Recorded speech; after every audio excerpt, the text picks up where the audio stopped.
Over here.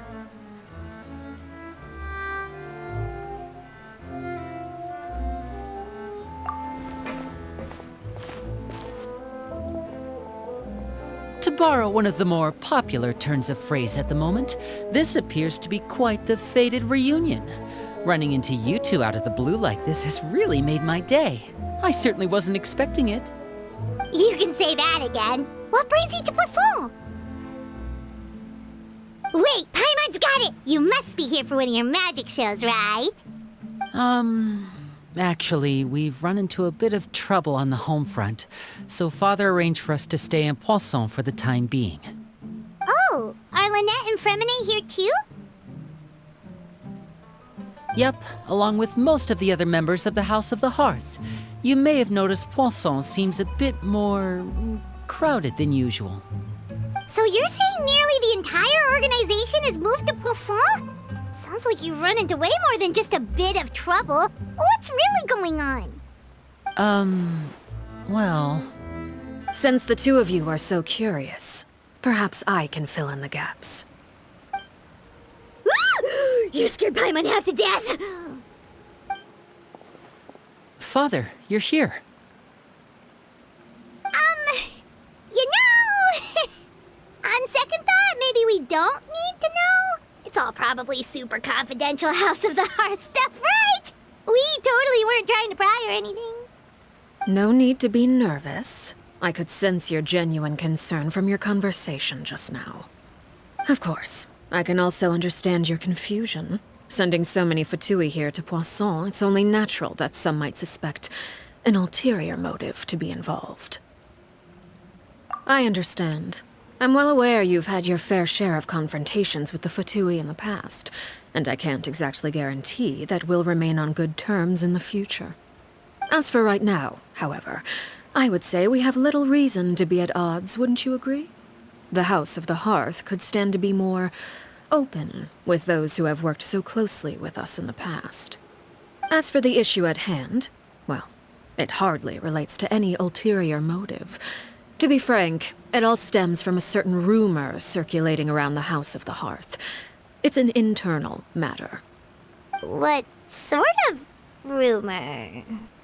A rumor that a certain phantom child is hiding away in the House of the Hearth. A phantom child? Ooh, just hearing the name is giving Paimon the creeps. A spirit that should have long ceased to exist is lurking in the shadows of the House of the Hearth. So I decided to bring the children to Poisson before continuing to investigate the situation. I expect I should be able to track down the spirit fairly quickly. After that, it's just a matter of resolving the situation, if you will. It shouldn't be much trouble at all. If you're curious, or if you still have some concerns, it might be advisable to stick around for a few days. I'm sure the children would be exceedingly pleased to welcome some visitors. Lenny, I'll leave you to entertain our guests. I have some matters to attend to. Of course, Father.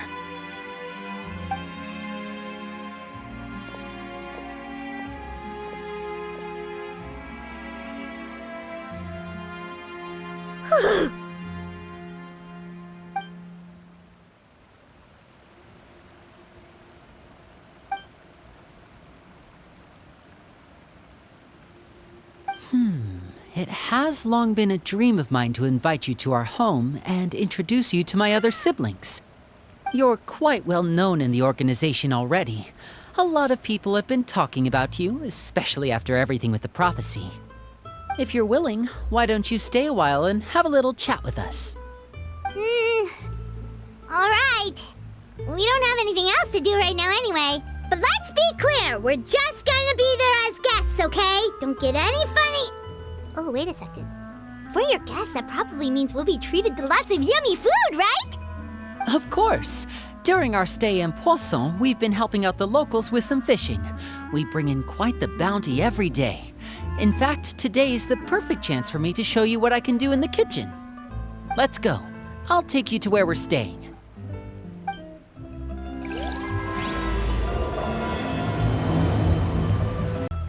We rented this house from one of the locals to use as a temporary base.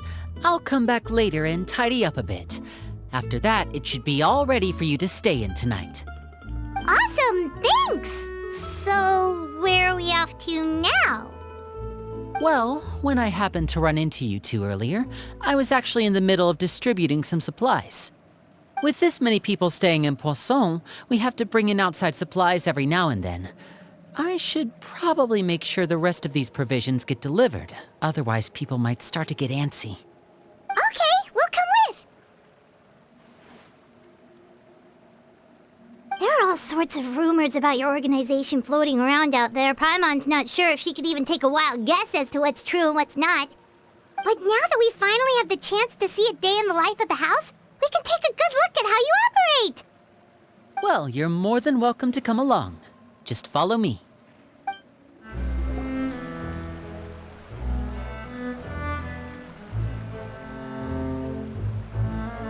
Linny! We're finally here. The supplies. I'm assuming you've... Brought them with me? Yep, here you go. Hello? Something caught your eye? It's the Traveler in Paimon! No way! Come here, everyone! Hurry! The Traveler and Paimon are here!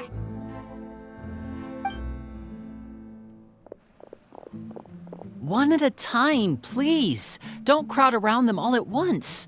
We don't want to scare off our guests now, do we? Oh, it's all right! Gotta say, Paimon didn't realize we were this famous. Of course! Father and Linny have told us so much about you. Father told us about how you helped Linny. According to her, you're a trustworthy friend. And as far as she's concerned, that's pretty much the highest compliment we've ever heard her give. As you can imagine, everyone's been very curious about you. I heard the Traveler is so strong that he can move a mountain with his bare hands. I heard Paimon eats so much that she can clean out the entire pantry at Hotel de Boer in just 3 days! Wait a second! That's the rumor you heard about Paimon? Oh, not cool at all! Oh, wait! When guests visit, you're supposed to give them gifts and stuff, right? Oh, we don't need something like that. Besides, we don't have anything to give to you! Come on, we insist! I can give you some of my new potions. Just pick your poison. And by that, I mean medicine or actual poison. I've got both. Huh? Or maybe Shaplo can teach you guys about stealth! He's super good at it! He's never been caught. Ah, now that's not a bad idea. I know you usually prefer to fight head-on, but it never hurts to expand your bag of tricks, right? When it comes to eliminating your enemies, staying quiet can go a long way. Trust me, I would know. I was poisoned not too long ago, and I'm still dealing with the after effects. So I'm not quite as good as I was before, but I can still give you some pointers. Wait, when you said gifts, I didn't think you meant poison and stealth tactics. But those are the best things we can give you. You don't like them? Ooh, how about this? Tell me the name of someone who really annoys you, and we'll teach him a lesson for you. All right, Fold, Selwar. I think that's enough suggestions for now. When it comes to being a good host, it's the thought that counts. You don't need a physical gift to make our guests happy. In fact, pestering them with suggestion after suggestion might make them more annoyed than anything. I would say your enthusiasm has certainly gotten across. Really?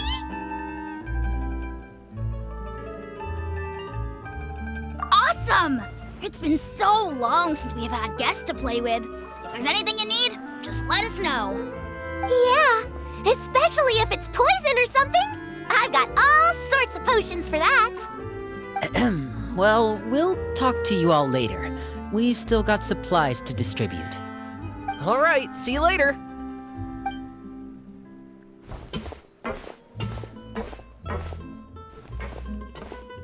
Bye!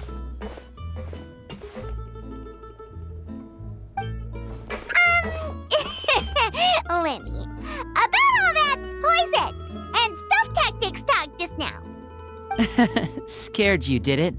That kind of talk comes with being part of the House of the Hearth. When Foltz was really young, he strangled all of his family pets, just out of curiosity. He was labeled a dangerous problem child and was abandoned by his family. Elwar has an unnatural obsession with potions. Father has forbidden her from trying all the different concoctions she comes up with, but she still tries to test them in secret. You really have to keep an eye on that one.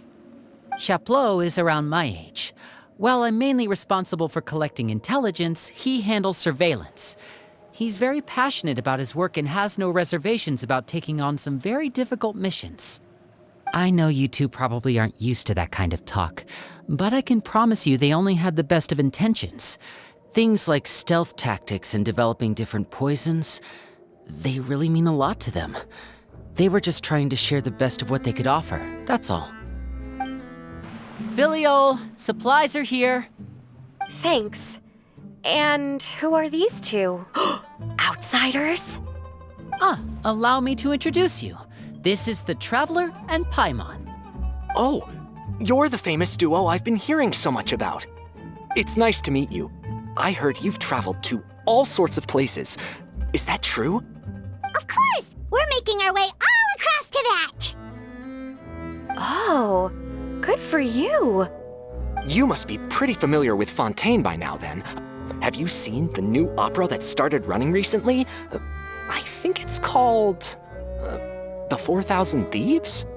Oh, this is the first we've heard of it. It seems like it's going to be fantastic. From what I've been able to tell from the posters, anyway.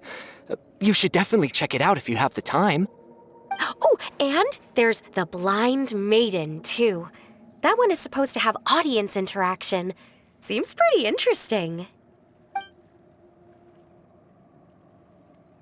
After this mission is over, I think I'll go get a manicure. Oh, maybe I should dye my hair. Wonder how much it'll cost. Is it just Paimon, or do these two seem much easier to get along with than the others? Looks like the House of the Hearth has some normal members after all. I heard that. Oh! Oops. I'm guessing you're referring to Foltz and the others? Yeah, we're definitely not all like them. I bet those crazies are practically foaming at the mouth right now. I'm sure they just can't wait to get back to Snezhnaya to carry out the plan. That's enough, Filial. Don't talk about family members behind their back, right? Whatever. Let's go. Guess this is goodbye then. If you ever have some time, we should go see the opera together.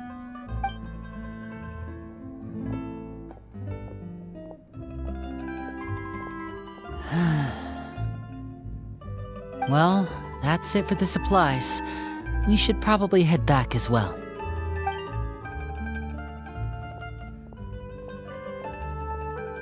Well, they didn't seem too happy with each other. Seems like there could be something more going on here. You're right. We're only here as guests after all. Oh, Linny's getting super far ahead. Come on, let's catch up. So, what do you think of the members you've met so far? Well, Father is always encouraging us to be strong-willed and independent. So if there's one thing we've got, it's people who aren't afraid to speak their mind. Well, I should probably get cooking. Wanna join? Of course! Then let's head out and... Fremine? What are you doing here? Fremine, nice to see you again! You too. I heard you're here as guests of House of the Hearth. Welcome. We were just going to make some food. Why don't you come along? I could use some help in the kitchen, and I seem to remember you mentioning you wanted to make seafood soup for the Traveler and Paimon. Seafood soup? Oh, Paimon's drooling already. Were you looking for something just now, Fremine? Maybe I can help. It's nothing. I just wanted to see if there were any extra supplies. Yeah, we've got some left over. What do you need? Some food and water. And some clean cloth. if possible. No problem. Give me a second here. Food, water... Wait a minute. What do you need all of those for? You're not on any missions as far as I'm aware, and you were just going to come eat with us. So what's this all about? I thought I'd grab an extra portion because I get hungry at night. Could be because I'm growing, you know, and... Fremine, you remember what I told you? You're not like me. Your lying skills still need some work. Tell me what's going on. Is it really bad enough that you have to keep it from your own brother? Maybe it'll be better if we gave them some space.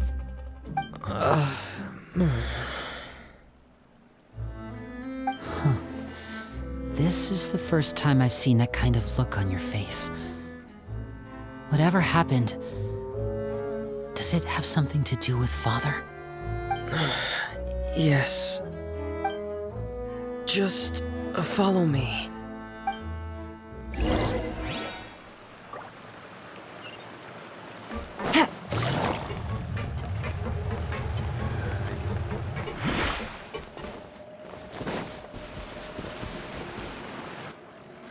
You're back!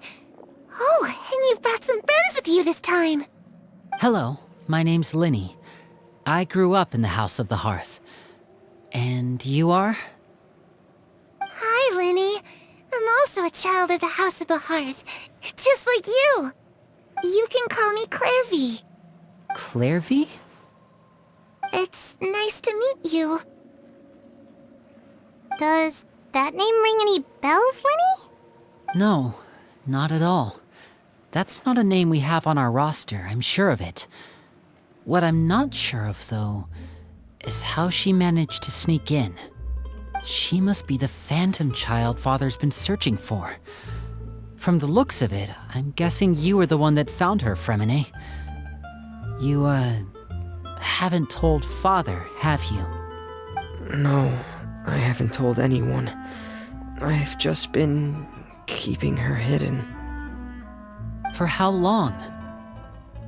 About half a month now. So ever since we got to Poisson, then? Do you have any idea what you're doing? I know what I'm doing.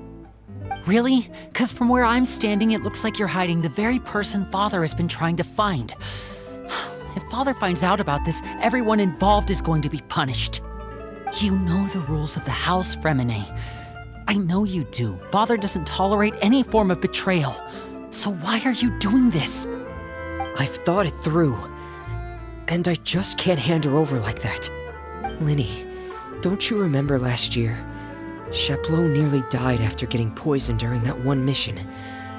He wasn't able to get back before the poison started taking effect, and not a single person was there to help him.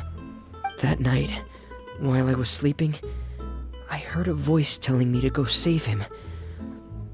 I opened my eyes, but I couldn't find the source of the voice.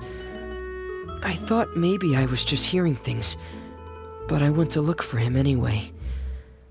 Luckily, I got there with enough time to save his life.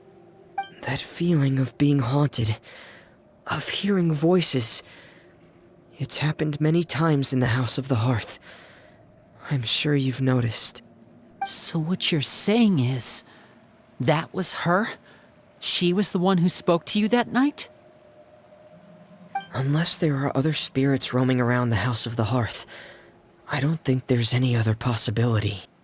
If Clairvy were our enemy, it wouldn't matter whether she was a spirit or an actual child.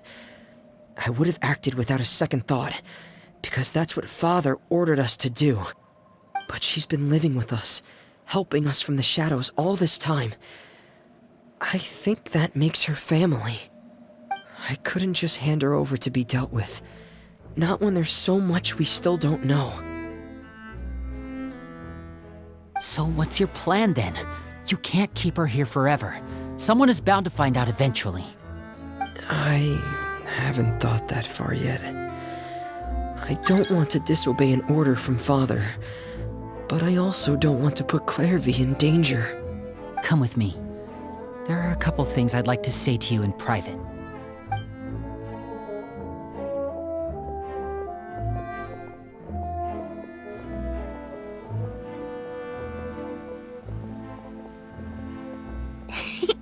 Those two sure care a lot about each other. Well, they got a funny way of showing it. From where Paimon was floating, it sure seemed like they were about to bite each other's heads off. No way! They have a really deep bond. I could tell right away, 'cause I also have a friend like that. I just don't know how long that kind of bond can last. The darkness in the house runs deeper than you can imagine. No one can get out alive. I'm sorry, Linny. I really didn't mean to drag anyone else into this. Oh, really? You didn't mean to? 'Cause I, for one, wish you did. Huh? What do you mean? You know, when we were younger, you didn't call me Linny. You called me brother, just like Lynette. We grew up together, the three of us. We were all orphans, all rescued by Father. Of all the siblings in the House of the Hearth, I think our bond was the closest. Later on, when you started calling me Linny, I wasn't actually surprised. After all, Lynette and I are related by blood. We've had to depend on each other to survive long before we joined the house. Linny, The darkest and most difficult moments of my life happened before you and I had ever met. I'm sure that's true for you as well. Even so, Fremine, we've stood by each other for all these years now, and to me, that means more than blood. You and Lynette are the most important people in my life. No one can replace you. So I won't let you face anything alone. Not if I can help it. Oh, looks like things are getting kinda heated between Linny and Fremine. Maybe we should go check on them. Hey, you two! Hope we aren't interrupting anything. Like a fight, or... Oh, wait a minute, Fremine. You're not crying, are you? Is everything alright? Everything's fine. Thanks for asking. Well, we're all friends here, right? We've been through so much together, so if there's anything we can do to help, just say the word. It's just a small family dispute. It's not something our guests should trouble themselves with. In fact, it might be better if your stay ended here.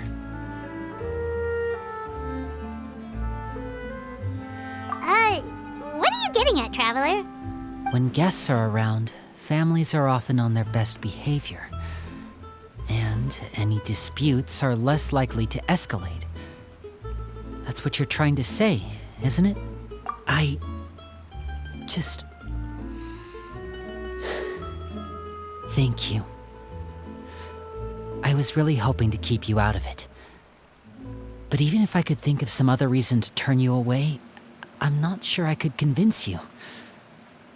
I know things could turn dangerous, so I promise you this. From now on, I'll protect you like my life depends on it. Me too. Well, back to the matter at hand then.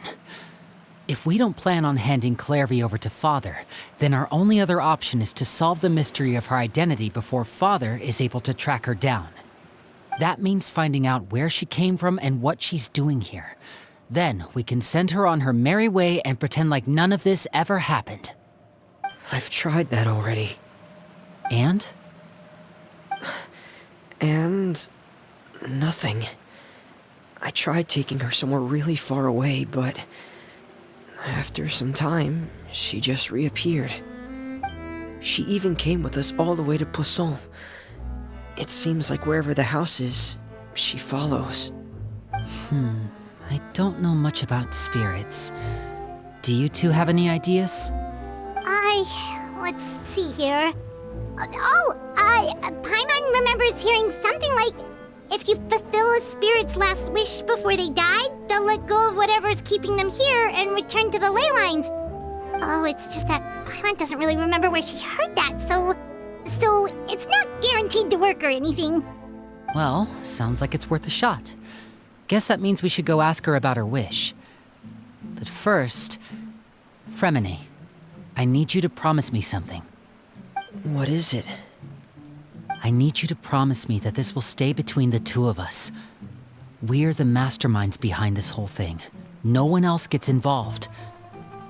Can you do that for me? Of course. I promise. All right. Then let's seal the promise just like when we were kids. Fist bump on 3. Ready? 1, 2, 3. I swear.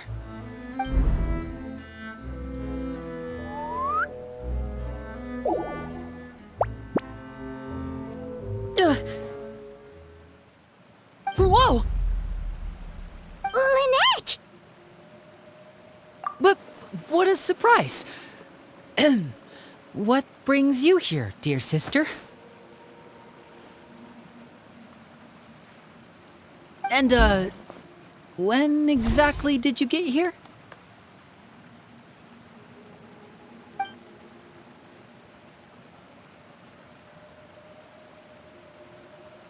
You're an idiot, brother.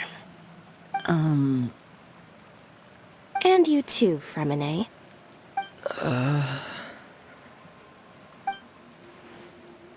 You 3, Traveler. And you 4, Paimon.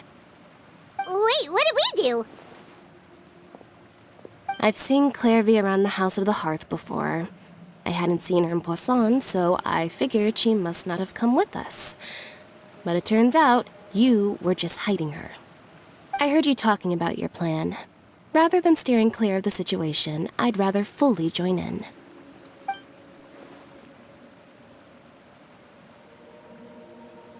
If you don't agree, I'll have no choice but to report everything back to Father.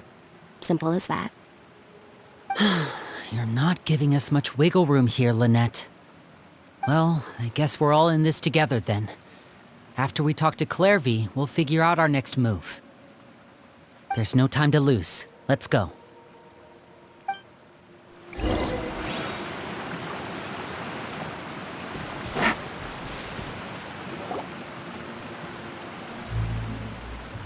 I'm full. Thank you for bringing me this food, you guys. She said she's full, but the food doesn't look like it's even been touched. That's right. Based on what I've been able to observe, it doesn't seem like Clairvy can interact with the physical world at all. Still, when she's presented with food, she'll always linger around it for a good little while. Maybe, in her mind, she really is eating those things. Does she know that she has already passed away? I've tried to ask her, but she didn't answer. My guess is that she's just as confused as we are. Or maybe she couldn't understand the question at all. Clairvy, if you've got some time, I'd like to ask you a few questions. Sure. Oh, another new friend. Hi, I'm Clairvy. Hello. Clairvy, how did you join the House of the Hearth? Huh? Isn't it the same for everybody? The knave brings you here and then you can't leave. It's just that your name, it's not on the roster. And I've never seen you before. The roster? Oh, I get it now. I think there might be some things you don't know about this place. The people in charge, they're not as nice as they look. They say they keep a roster, but it's not complete. There are a lot of people who aren't on it, and never will be. In this house, some people are family, and other people are just test subjects. Those kinds of people aren't ever going to get a place on the roster, unless it's the roster of people who've been executed. Wait, does that mean the knave... She... Is there anyone that can vouch for you? Perry, she's my best friend. She's the only one I trust in this place. Have either of you heard of that name before? No. Me neither. Clairvy, Perry. Neither of those names are on the roster. But it seems like she's telling the truth. Either that, or this kid's already got a bag of tricks bigger than mine. Maybe we should try a different approach. Clairvy, do you have a wish? A wish? It can be anything you want. Just imagine. It's your birthday, you're blowing out the candles, and your wish is...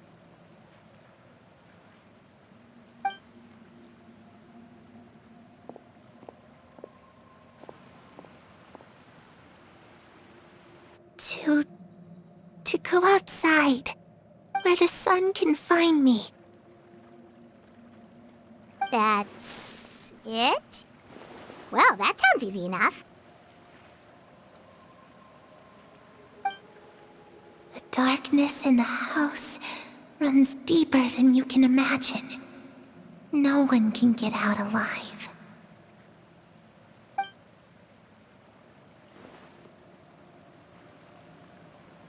Okay, time to divide and conquer. Listen up, I've got a plan. I'll try and find a way to use basic illusory magic to take Clairvy outside and bring her somewhere with sunlight. Lynette, try and find the list of executions that Clairvy was talking about and see if her name is on it. Fremine, you stay in Poisson. We can't be the only ones who've had run-ins with Clairvy. I need you to collect intel on everything she's said and done. Understood. I'll try my best. What about us? What should we do? I really appreciate your willingness to help, but this is a family matter. I don't want to drag you in too deep. It's too risky. Let me think. Since Father considers you to be guests, maybe you could stick by her side for a little while. You don't need to do anything except keep up some nice, casual conversation. Ah, Paimon gets it. You want us to distract her. I'll give you a magic bird. If Father suspects something, all you need to do is release it when she's not looking, and it'll alert me that something's wrong. Of course, that's only as a last resort. If Father doesn't seem to notice us, there's no need to make contact. We'll reconvene here tonight after all's said and done. If the worst-case scenario happens and we're discovered, just tell Father everything. We're not going to let our guests get punished for our own actions. That's where we draw the line. You too. Okay, this is where we part. Father should be at the beach nearby.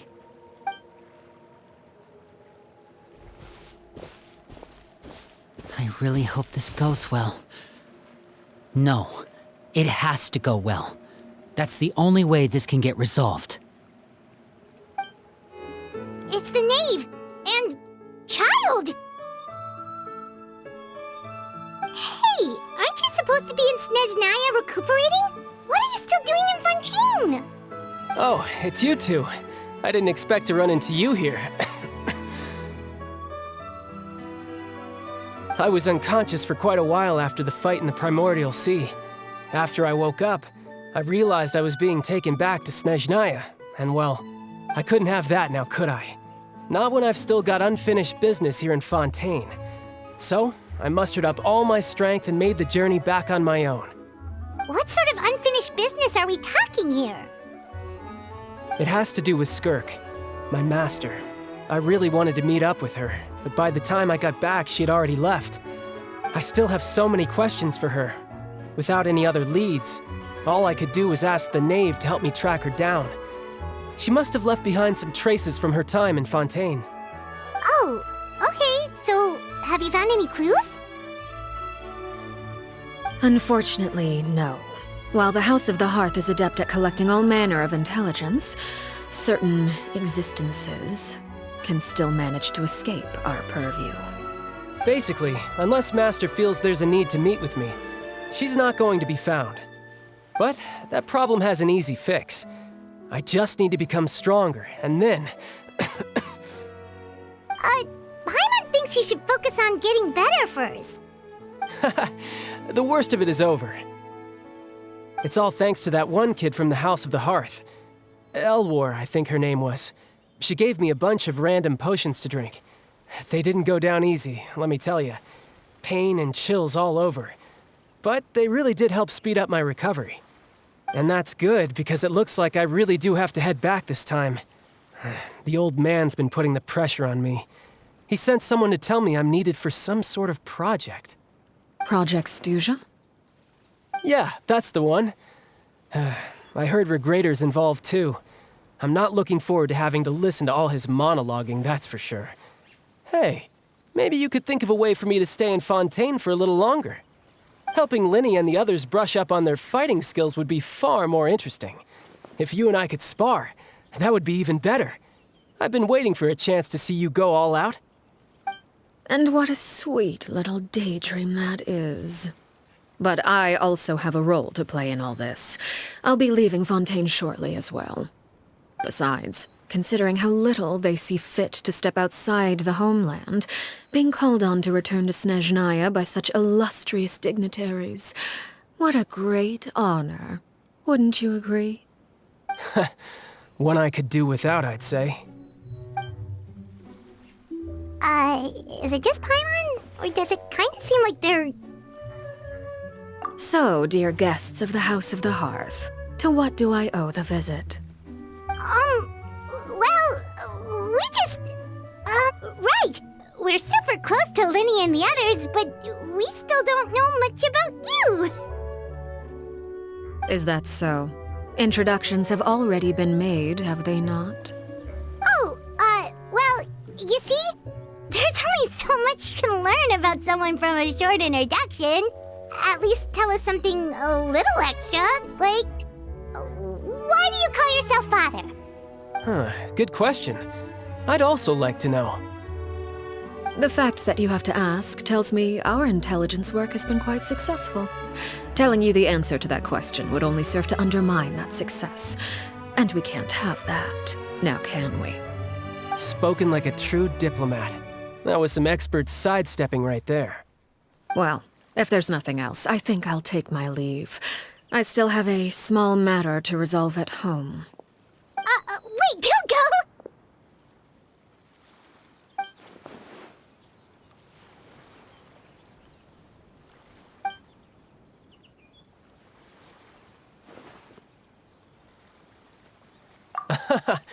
I'd also like to hear the answer to this. I've met some of the members of your organization, and they all seemed like really good kids. They actually reminded me of Tonya and Tusser. Which, by the way, if you ever betray them, I'm just letting you know, I won't let you off easy. And why would I betray them? Well, you've already betrayed the House of the Hearth once, haven't you? At least, that's what I heard.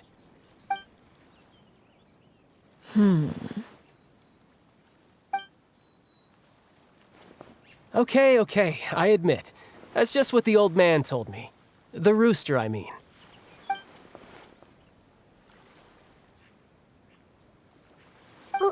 Wait, did you really do something bad to those kids? Never mind what I've done. I'm more curious as to what the mighty rooster had to say. Care to enlighten me? Well, nothing much. Just some stuff about you taking out many other members of the House of the Hearth, and even going so far to attack your own family. I see.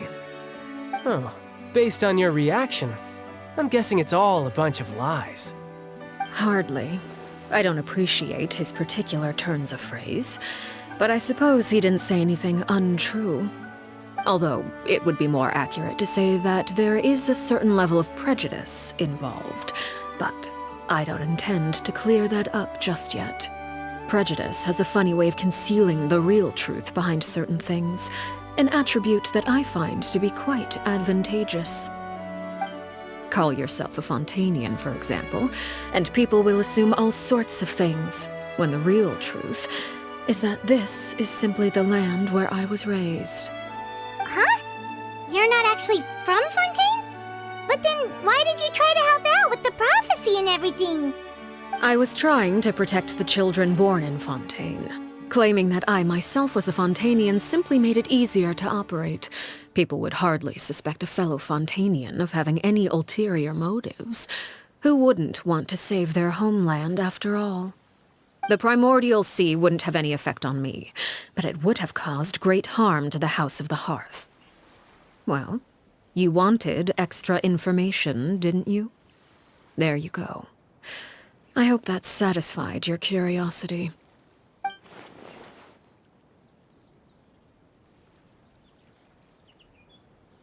So, you stayed in Fontaine for the kids. I guess I was wrong to believe you'd betray them. Apologies. Looks like I was holding on to some prejudices myself.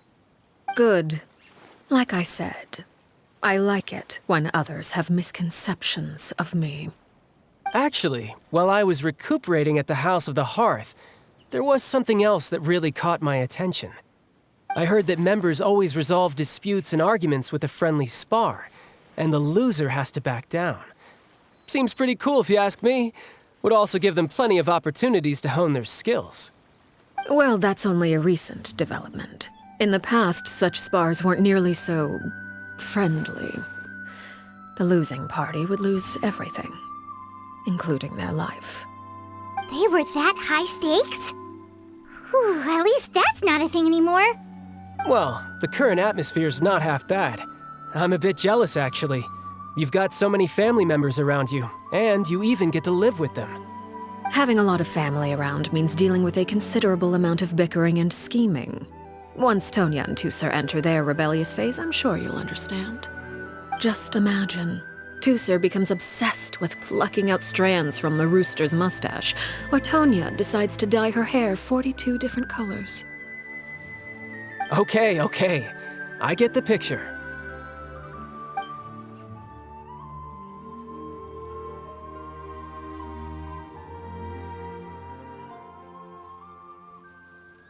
Well, would you look at the time? I should probably get going. Traveler, Paimon, I'm not sure where our paths will cross next, but the next time we run into each other, we should definitely try and find some time to spar. Again, maybe this is a conversation we can have when you look less like you're gonna keel over. All right. Well, thanks for everything, Arlecchino. No thanks necessary. You also played a part in obtaining the Gnosis. I would say we can call ourselves even.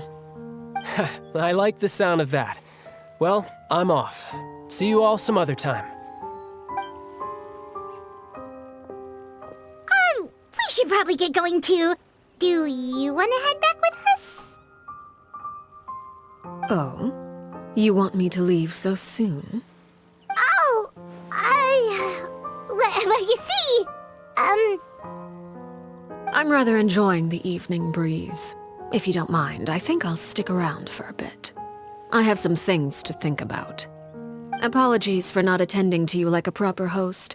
Please forgive this slight. I do hope you'll have a pleasant stay. Lenny, how did everything go? Well, long story short, we ran into a small issue. Clairvy can't go into the sunlight. Everything was fine at first. She followed me up to the surface just like I told her.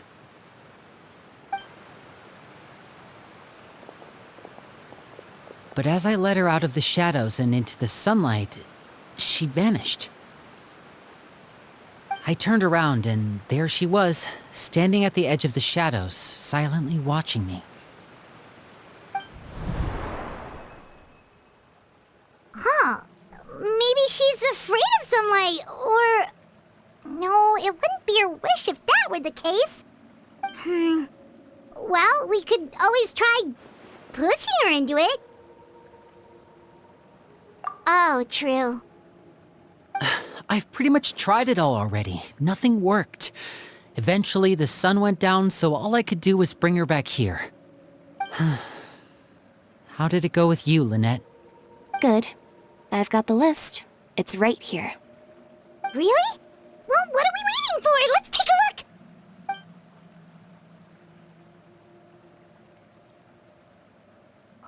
Whoa, that's a lot of pages. Oh, it's gonna take forever to get through it all. We can each take a section. Here. La Pouillade, L'Endroit, Chambel, Horaire.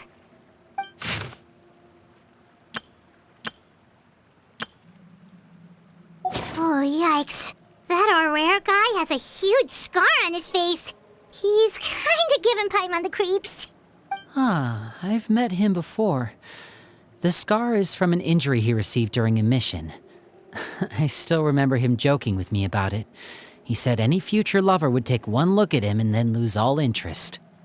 Did he say anything else? Well, I asked if there was someone he was interested in. He said no, and that's where our conversation ended. It was only later that I learned he really did have someone he liked. He risked everything to escape so he could be with her, but it didn't work. One day, Father asked to see him, and, well, I never saw him again after that. Wait, so that means the knave, she... It may seem cruel, but it's just one of the rules of the house. Betrayal is not to be taken lightly. We know too many secrets to come and go as we please. So, if you do try to leave, you pay with your life.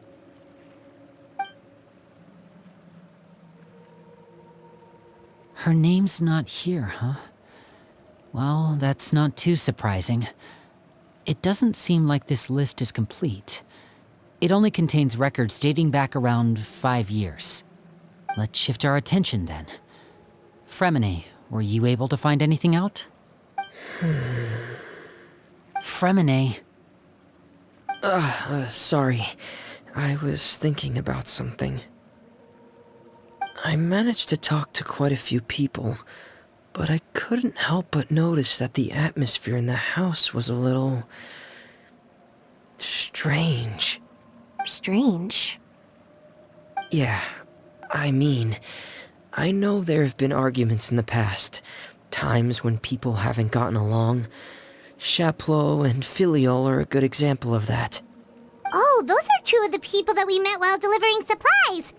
Paimon can see how they might not get along. They had very different vibes, and their, interests seem to be pretty different as well. That's to be expected, actually. Father brought us all here, shared her knowledge with us, taught us how to fight. That's one thing we all share. But that's also where the similarities end. Not all of us feel the same desire to stay here. As members of the House of the Hearth, we're also considered part of the Fatui. And to a lot of people, that's an identity they never asked for.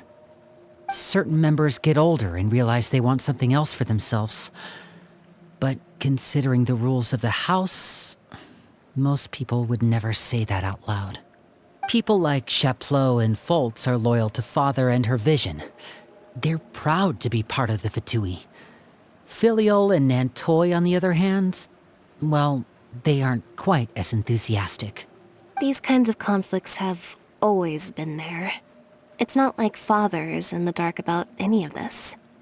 Well, that's true. But it just feels like things have gotten worse lately. Filiol and the others, it seemed like they were meeting in secret to talk about something. I can't say for sure, but I think they've met Clairvy. You think she's been inciting them to act out? No, not exactly. But I wouldn't be surprised if she said something to them about the darkness in the house and how deep it runs. She's told me about it before. Experiments being run on children. People being used as pawns on the battlefield without so much as the strength to survive. And they just believed all that? Without any evidence? Clairvy's words probably gave them the excuse they were looking for. Whether they actually believe them to be true is secondary. This is all because of Project Stuja, isn't it? Whoa. Hold on a second. What's this Project Stuja all about, huh? This is the second time it's come up now. Sorry, but I'm not sure of the details either. I only know what Father has told us, which is that it's something the Rooster and Regrator have been working on together. Apparently, it has to do with the Fatui's strategic plan for the future. Because the House of the Hearth was so successful in obtaining the Gnosis, we now have the honor of playing a key role in Project Stuja. Wait, but isn't that a good thing? Key role is just another way of saying dangerous role. To us, the whole thing is an inconvenience. Father thinks so too, but she's in no position to refuse. Their plan isn't exactly unreasonable, and they've been funneling the house a lot of funding. It's just that we'll lose a lot of members in the process. Participating in the plan, it's an honor in name only. What they're really trying to do is subdue us. The existence of an intelligence organization outside their control makes them feel uneasy.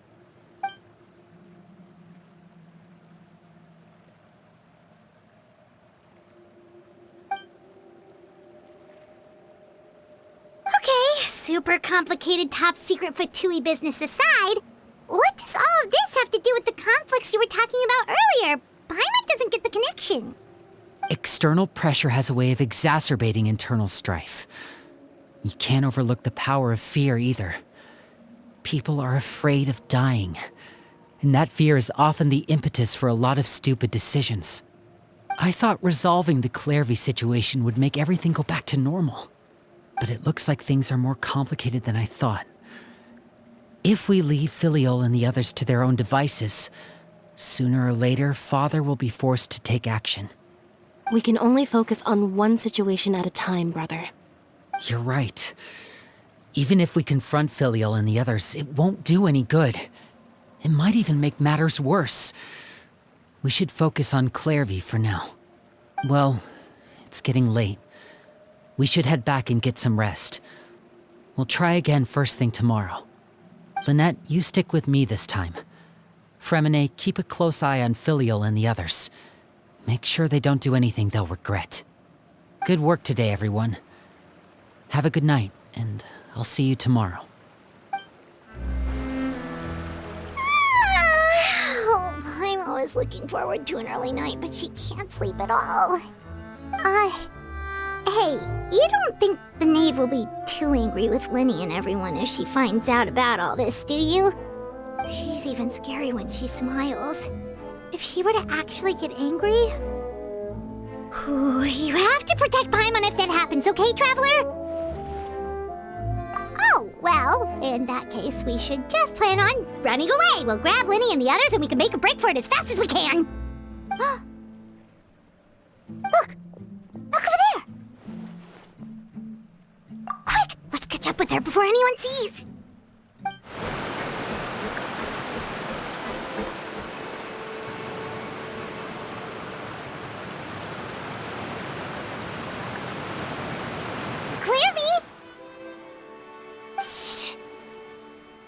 I opened the window while no one was looking.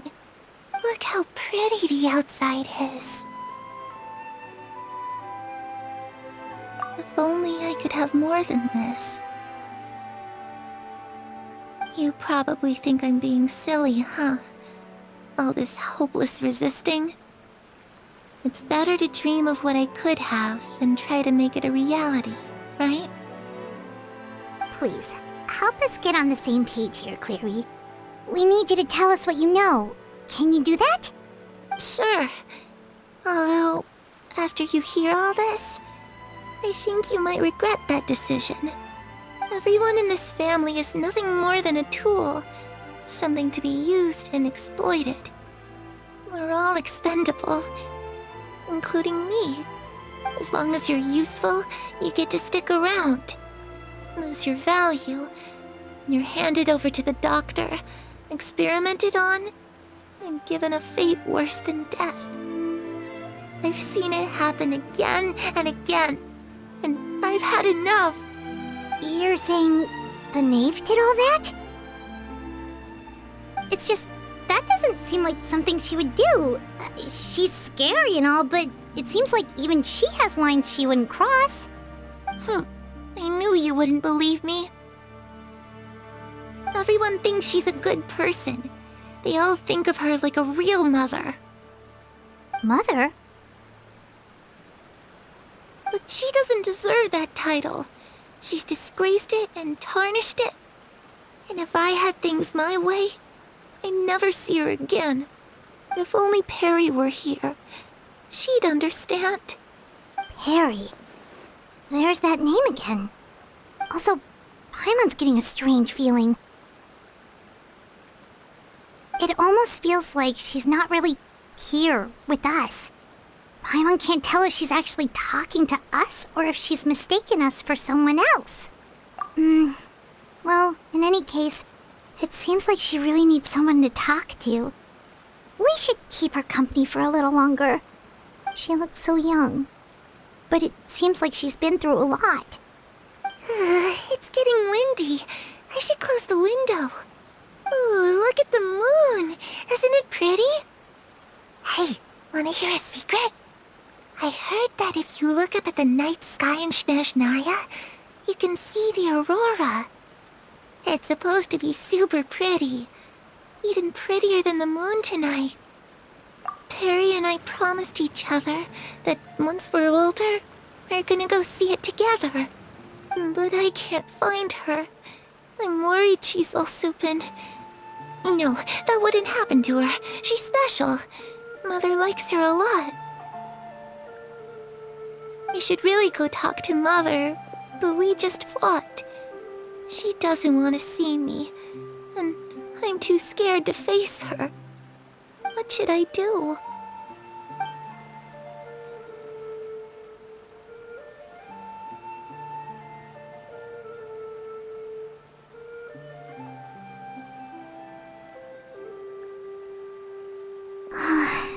Paimon really doesn't understand what's going on with her. Well, let's head back. We've got an early morning tomorrow.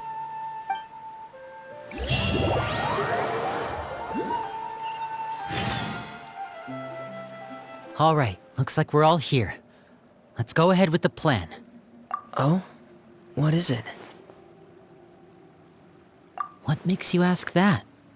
Well, we kinda ran into Clairview last night, and that's what she told us. We met the doctor back in Sumeru. He's super dangerous, and he's done all sorts of bad things. It's possible that Father and the Doctor have had certain dealings, but I don't think Father would work with him. We're not really on the same side, so there's not a lot of trust between them. That doesn't exactly set the stage for a successful partnership.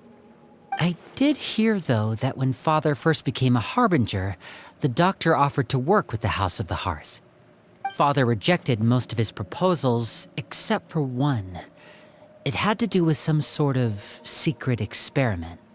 Secret experiment? Could that be what Clairview was talking about? I don't think so. I don't know any details about the experiment itself, but I do know it's an entirely independent operation. The Doctor only proposed a direction for the research. That was the extent of his involvement. I still don't think that counts as working together. The details of the experiment are confidential, but complete records are kept on all participants. That doesn't seem to be the case with the situation Clairview referred to. I know you don't agree with some of the Fatui's methods, and I'm not asking you to. But I am asking you to trust us on this. The House of the Hearth has its own principles. There are certain lines we're not willing to cross. Alright, that's good to hear at least.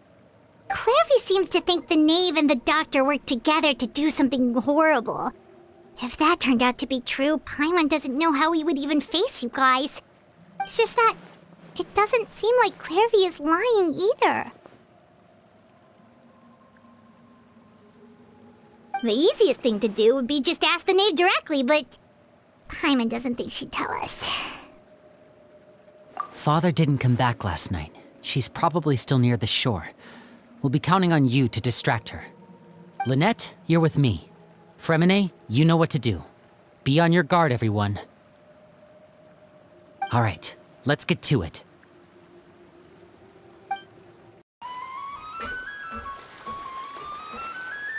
Ah, it's you two again.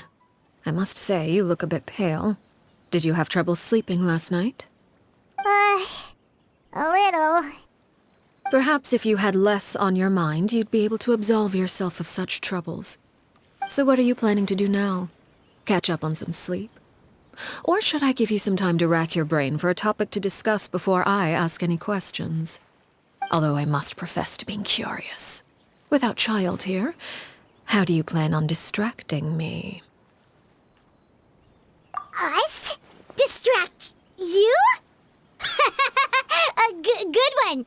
But no, we were just here for a chat. Looks like you could have used some extra time to think. No matter. If you don't have any other plans, why don't you accompany me somewhere? Don't worry. I'll be sure to steer clear of any scheming children. The ocean breeze is sure nice today. Children always think they can hide things from the grown-ups. But nothing gets past me. Least of all, a little scheming. I think I'll let them have at it for a little longer. I can be very patient. Well, I'll leave you to think things over. If you're so inclined, meet me outside the Palais Mermonia. Good things come to children who do as they're told. So I do hope you decide to tag along. If only for your friends' sakes. What should we do? She clearly knows about everything we've been doing, and Paimon doesn't think it'd be a stretch to say she was threatening us just now.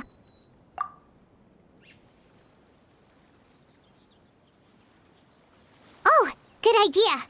Hopefully he sees it in time. Well, we should probably head to the Palais Mermonia. Paimon doesn't want to find out what happens if we don't show up. Based on what the knave was saying just now, it sure didn't seem like it'd be anything good.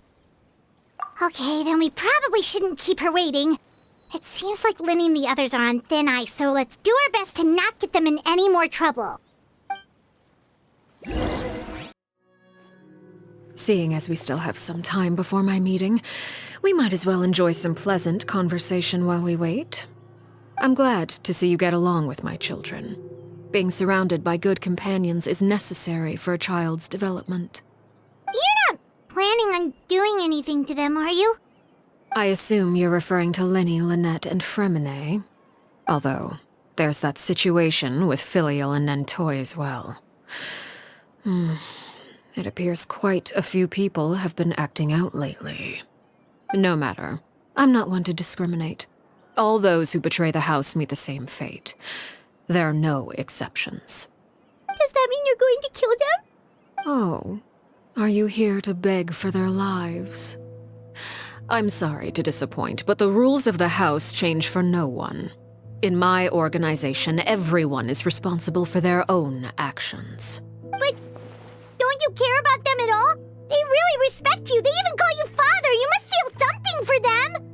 Any organization in which feelings come before principles is one destined for ruin. The House of the Hearth is hardly an exception. You could say our principles are more stringent than most. Perhaps I can offer you this consolation at least. As our guests, you two will not be held accountable along with them. I would imagine Linny, Lynette, and Fremine will be able to keep their lives. As for Filial, Nentoy, and the others, I'm afraid there's little I can do. They can try to escape, but once you know our secrets, there's no getting out alive. But that's awful. Ah, you seem concerned. Out of consideration for my guests, I suppose I could turn a blind eye for a little longer. If Linny and the others manage to dispose of Clairvy in the meantime, all evidence of their wrongdoing will be lost. In that case, I could hardly punish them for something I couldn't prove. If their efforts are unsuccessful, on the other hand, all will be held accountable, and the punishment will be severe. Of course. Oh, and here, I believe this belongs to you. Do try and keep better track of it next time. It takes a considerable amount of time to train a bird like this. It would be such a pity if you were to lose it. Permanently. Wait, where did you get that? Well, I'm afraid that's all the time we have to chat. Now, for the matter at hand. I asked you to meet me here because I have business at the Palais Mermonia. It has nothing to do with you, but I think it would be prudent for you to stick by my side for the time being. There will always be time later to run off and tell Linny what you've learned. Well, time to go. Looks like we wrapped things up just in time.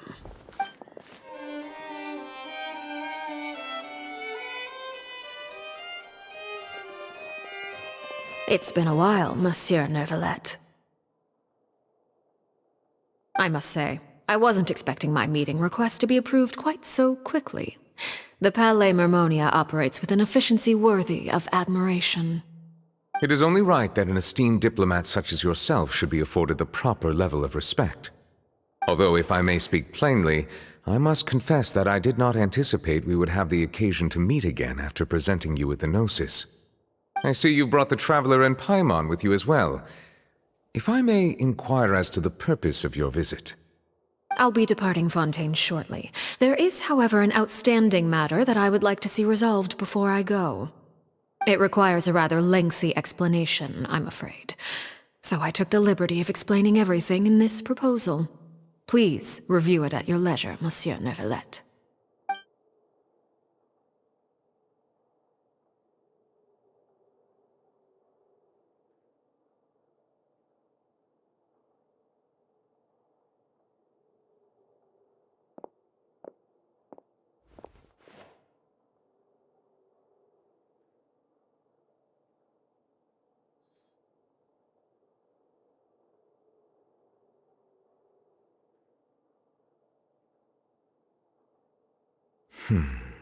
I understand your request. However, at the risk of causing offense, I must admit that I fail to see why you would wish for such a thing. I heard you have a certain fondness for water tasting, Monsieur Neuvillette, so allow me to use water as an analogy. A family is like a large body of water with countless rivers flowing in and out.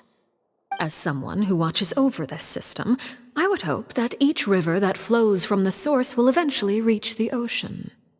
Of course, objectively speaking, I know this is impossible. Most of the rivers will dry up along the way, disappearing into the ground and leaving nothing but a barren riverbed behind. Not all rivers are destined to reach the ocean, but I would not see their existence rendered meaningless. I believe the water that flows within them is simply meant for a different destination, like a field in need of irrigation. Or perhaps the glass of a certain water-tasting enthusiast. Did you get any of that, Traveler?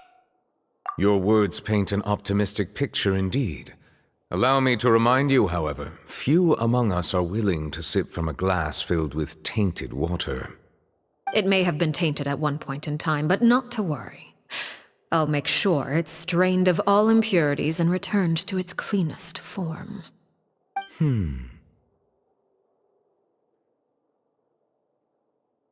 I seem to recall there being a transactional aspect to your proposal. Perhaps you could expound on that?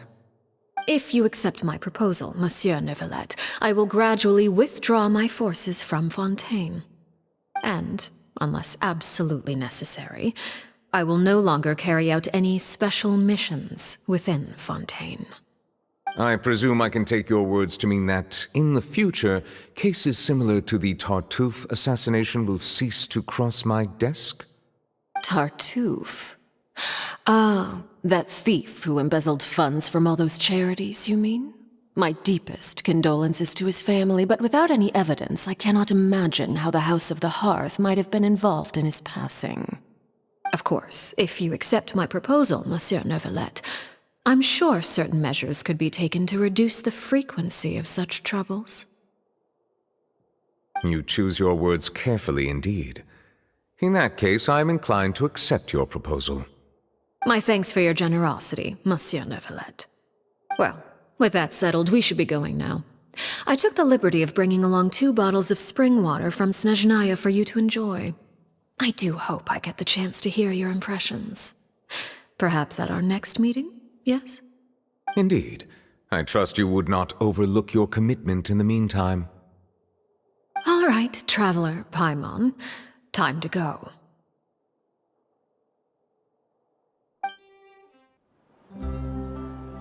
So, what exactly were you talking about back there?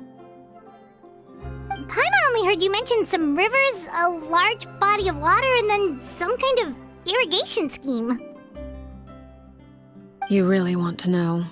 I would imagine there might be more pressing concerns at the moment. Winnie, Paimon really hopes everything's going okay.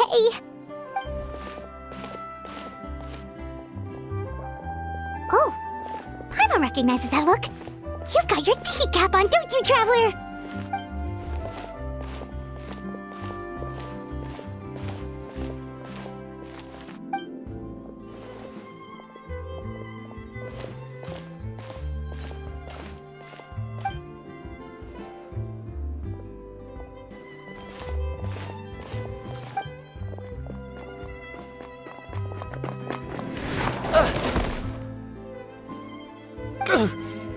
Oh, shoot.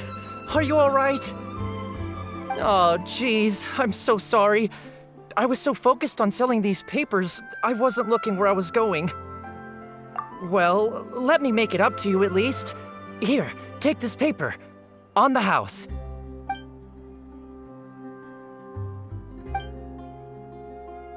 Oh, you don't have to give us anything. Please, I want to. It's not like I'm short on supply. All the extras will be useless come tomorrow anyway. It's my fault, really. I was just trying to bring home some extra mora for the family, but I bit off more than I can chew. I haven't had many takers today, so I'm still swimming in papers. What's going on here? Nothing much. I just ran into your friend here on accident. I should probably get going, actually, so... Hold on. Of course, I'm happy to compensate you with mora, it's just... I don't have any on me at the moment. I'll take 3 papers. Here. Your payment.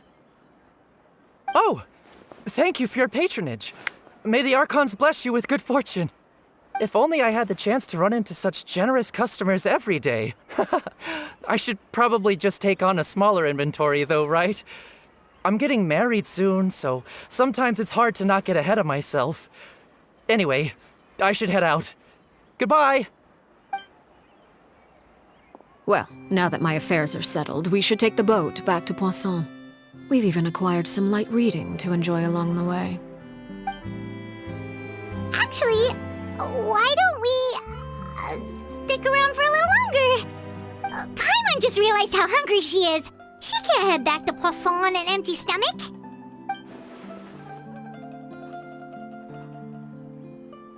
It appears you two are under the impression that delaying our return will somehow alter the situation in your favor. I'm sorry to ruin your fantasy, but your efforts are meaningless. That being said, I could be persuaded to give Linny some extra time. I just have one condition. If you agree to my request, I'll even answer some of your questions. You're quite curious about Clairvy, are you not? And my relationship to her. Wait, why are you being so generous all of a sudden? You're not gonna ask us to do something bad, are you? You overestimate yourself.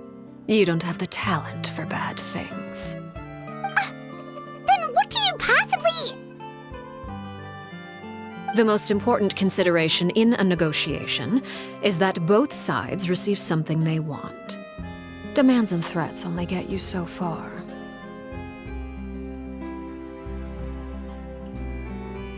Wonderful. Here it is. When the time comes, make the choice that you deem most appropriate in the situation, and lend your help to the House of the Hearth. Okay, sounds normal enough. But what do you mean, when the time comes? When is that supposed to be? That is for you to decide. Then we have a deal. Follow me.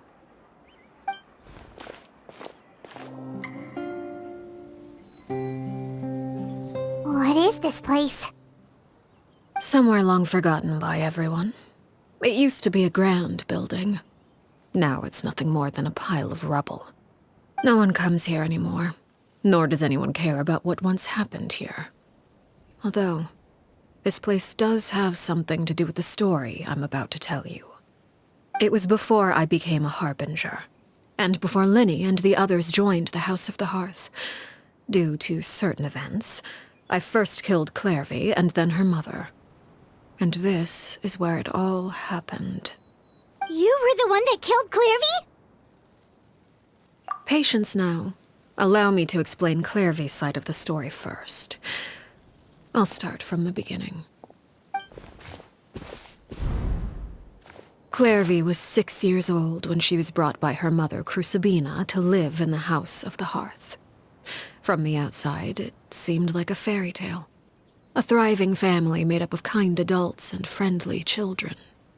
Crucibina was the knave at that time, and the House of the Hearth was under her control. She was Clairvy's mother by blood, but she was also the mother to all the children in the house.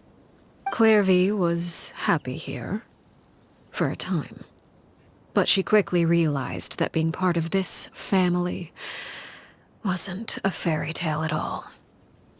It was a kind of purgatory. Purgatory? Exactly. The House of the Hearth takes in war orphans from all over Teyvat. But as for how to raise them, that depends entirely on the person in charge. Crucibina came up with a novel idea. She would teach the children to fight, force them to duel each other, and then crown as the king of the house the child who proved themselves most worthy of inheriting her title. It's difficult to estimate the number of children who died or were maimed in the process. There's little I can say about the ones who died. The ones that emerged with permanent injuries, on the other hand, well, they still served a purpose. They would be handed over to the doctor to be experimented on, or sent away on dangerous missions. Nothing more than tools to be used and then discarded. So those were the experiments Clairvy was talking about. But what actually happened to her? You said that Clairvy was Crucibina's daughter, so if Clairvy tried to convince her to stop what she was doing, Crucibina probably would have listened, right? Despite being Clairvy's mother, Crucibina cared little for her daughter. She forced Clairvy to join the House of the Hearth only as a means to demonstrate her own impartiality as a mother, to prove that she treated all her children equally. Clairvy did try to convince her mother to change her ways, but it was to no avail. After her efforts failed, the only other option was to rise up and try to fight back. Unfortunately, the other children had already been thoroughly indoctrinated into the illusion of happiness Crucibina had created. Of course, there was one exception. Someone Clairvy's age who knew the truth about the House of the Hearth. Her name was Peruere.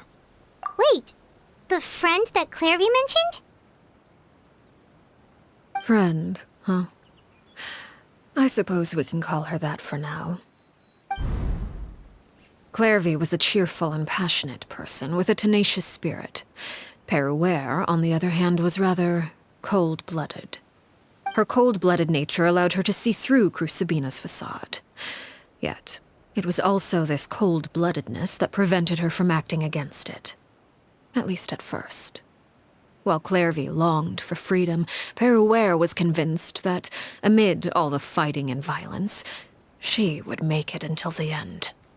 Despite their differences, the two became fast friends, united by their knowledge of the truth. Clairvy told Peruere that she hoped to create a real family, where no one would be killed or sacrificed. There may have been a certain naivete to her ideas, but Clairvy proved her determination many times over. She tried countless times to run away, ask for help, or expose the truth. But her efforts only earned her beating after beating. The only thing that kept her going was her strength of will. Even with her body racked with pain, she would still stand on her tiptoes and open the window at night. She and Peruere would look out at the moon together, a fierce longing for freedom shining in her eyes. But one day, that light simply vanished. Oh no. What happened? Her hopelessness resulted from a culmination of things.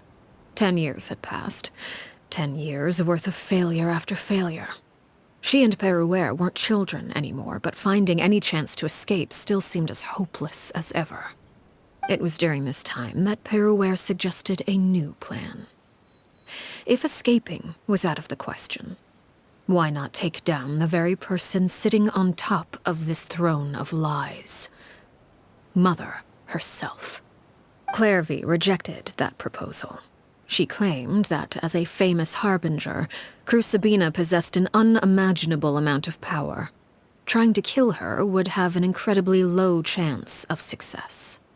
Clairvy never gave another reason, but Perouer could see it written all over her face. Clairvy still thought of Crucibina as her mother. Killing her own flesh and blood was a line she couldn't bring herself to cross. If she couldn't escape and fight back, then only one option remained. Precisely. Death was the only way that she felt she could be free. It happened during a duel. When she arrived at the dueling ring that day, her partner turned out to be none other than Perouer, the very person that had stood by her side all those years. It was a fierce battle. But ultimately, Clairvy decided to let Perouer end her life. From that moment on, Perouer's journey was one written in flames. When the rain finally came and washed it all away, there she stood, the sole victor in Mother's endless game of slaughter, a trail of corpses strewn across her path to success. It was the very result she had predicted 10 years prior. Even then, she believed she would make it until the end. She wasn't surprised by the fact that she emerged as Mother's undisputed heir. Rather, her success left her with an inexplicable sense of restlessness. She was unsettled, and there was only one thing that could quell that sensation.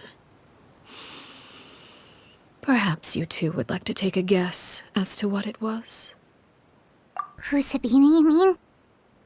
But... Correct. This is the place where Perouer killed her best friend. A mere year later, this is also the place where she fought tooth and nail to kill the mother they shared. The moment she acted, any conception of what was right or wrong ceased to matter. It's one of the principles of the house. Only those who survive get to write the rules. Perouer won the battle, and became a harbinger herself. After which Her Majesty, the Tsaritsa, bestowed upon her a new name. Arlecchino. So the Perry Clairvy was talking about... It was you all along. You're Perouer. Arlecchino is just a name you got later. I left that name behind long ago. I must say, hearing it now does bring back memories. After I defeated Crucibina, the moniker of Mother died with her. I chose to forego the title she called herself, and even chose to give up my own name. I rebuilt the House of the Hearth under a new identity. Not only as Arlecchino, but as father. And that is where the story ends. Any more questions? Yeah. Based on what you just told us, Clairvy wasn't a little kid when she was killed. So the Clairvy we met... Was she really a spirit at all? I suppose you could call her an illusion born of flame. Her existence is like ashes to a fire. Something left over in the wake of blaze and ruin. You see, a certain power runs through my veins. It's not unlike a curse. My flames leave behind shadows of anything they consume. Of course, The chances of those shadows morphing into a sentient entity are exceedingly slim. Clairvy is a very special case. Clairvy died when she was 16 years old, but what emerged from the flames was her 6-year-old self.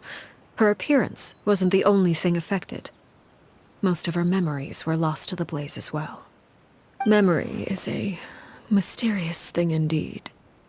Losing a portion of your memories will alter your sense of self. Lose 10 years' worth, however, and it would be like living in the past. Like returning to a version of yourself that never grew up. No wonder Paimon got such a weird feeling when we were talking to her. Perhaps I should put it this way. Clairvy is someone trapped in time. It may seem like she exists with us in the present, but she truly lives in the confines of her own past. So if all of that is true, then you must have known about Clairvy for a long time. Indeed. She's a rather volatile and unstable entity. Sometimes she would look after the children. She's even saved some of their lives. But other times, she would hide from me and become obsessed with revealing the truth about the house to anyone who will listen. Shadows don't have the capacity to learn or grow. Any new information they encounter is quickly forgotten over time. Your attempts to expose Clairvy to sunlight, they failed, yes? The reason is actually quite simple. In Clairvy's mind, the house is impossible to escape, and it is this very perception that traps her there. But no matter. All I have to do is kill her again, and all will be resolved. I don't anticipate so much as a single speck of ash will be left behind this time. Wait! Paimon can understand why you might want her gone, but isn't there another way? So what if she's trapped in her 6-year-old self? She's still your friend! At least talk to her first! It's too late for that. She broke the rules, and now she must be punished. That goes for Filial and Nantoy as well. She's had quite the effect on them.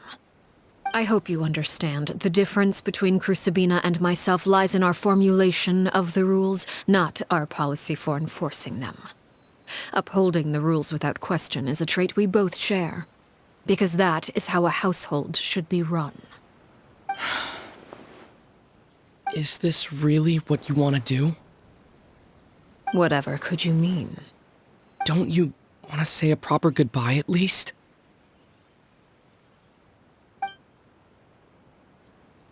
Whether as a killer or as a father, there are two things that must be avoided at all costs: anger and sorrow. Anger makes you impulsive.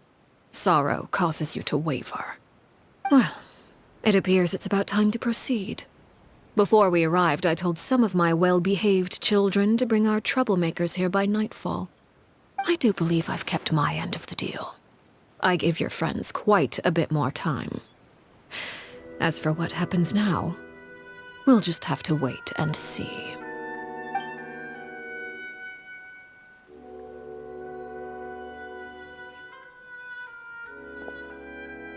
Here they are, Father.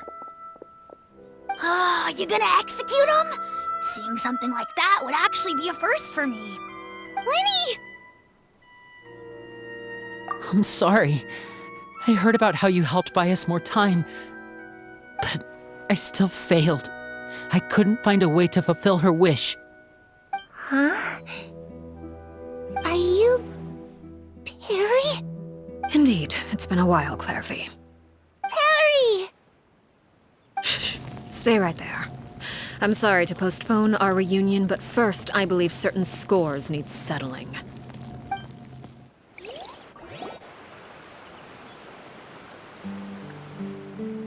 Father, let me explain. Out of my way. Father! You chose to conceal a threat to the house, and for that, you must be punished. Overall, however, I suppose your wrongdoing is hardly the most egregious of the bunch, so I'll deal with your punishments later. As for right now, The more pressing concerns are the traitors among us. By traitors? Do you mean us? Father, let me explain. We didn't mean to... Fultz, why don't you share what you heard? Yes, Father. Secret Midnight Meeting number 3. Participants, Filial, Nantoi, Sato, Toddy. Nantoi clearly said, if only Father wasn't the one who took us in. Sato added, I'm sick of this life. I just want to live as a normal person. Filial was the worst of them all. She called us crazies and said a bunch of mean things about Father. I did not! You're lying! Fultz is trying to frame us. It's not like I'm the only one who heard those things. After that, you and Toddy and a bunch of other people started talking about Clairvy. You were using all those things Clairvy brought up as an excuse to question Father. We're birds locked in a cage. The only way out is to destroy it. That's what you said, wasn't it? You little. You just want me gone, don't you? What did I ever do to you, huh? And you, Sheplo, have you forgotten who stood by your sickbed, watched over you, and changed your dressings? Come on, let's hear it then. What's your reason for all this?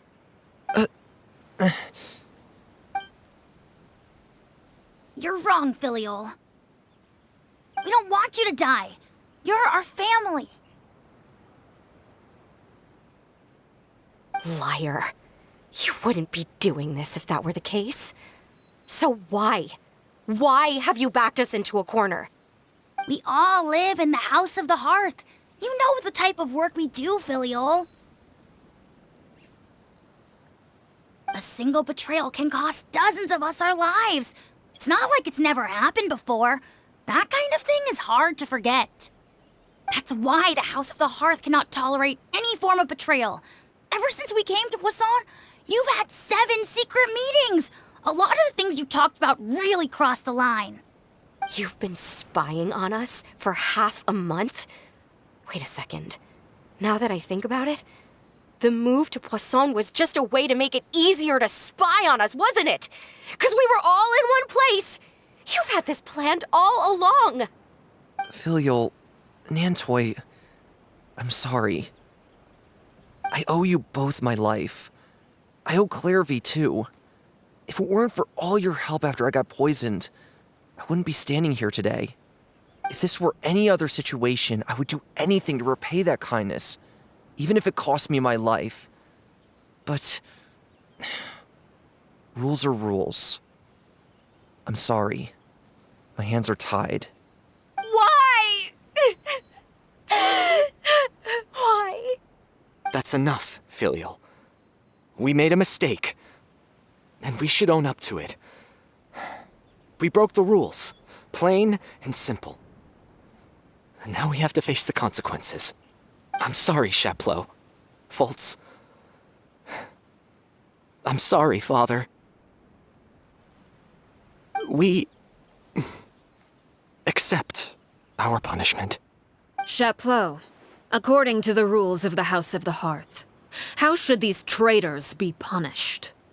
All those who betray the house pay with their lives. And so it shall be.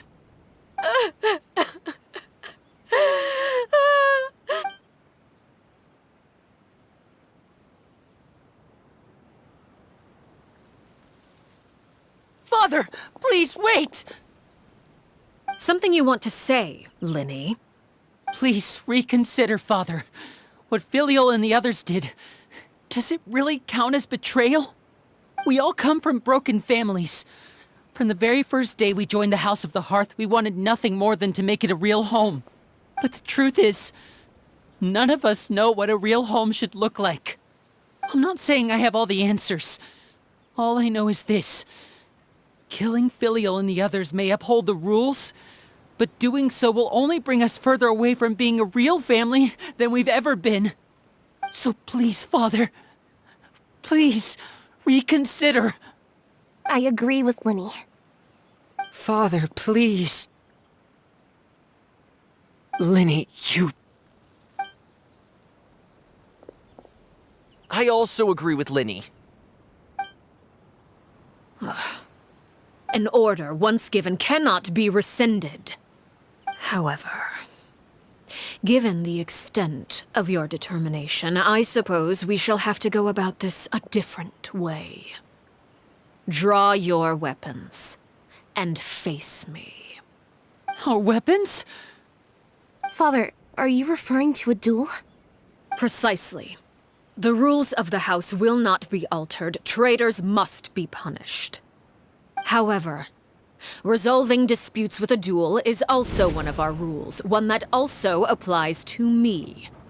Demonstrate a sufficient showing of strength, and I shall offer a concession. Wait. Beat Father in a duel? Impossible. Father is way too strong, even for Linny.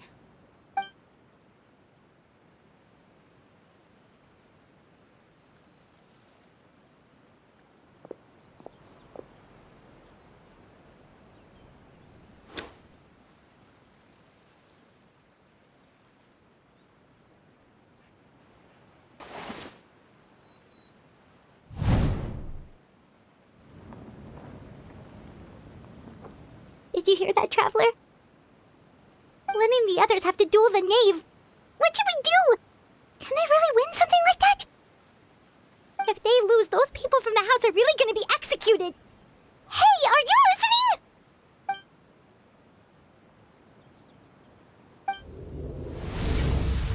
Don't you want to say a proper goodbye at least? Anger makes you impulsive. Sorrow causes you to waver.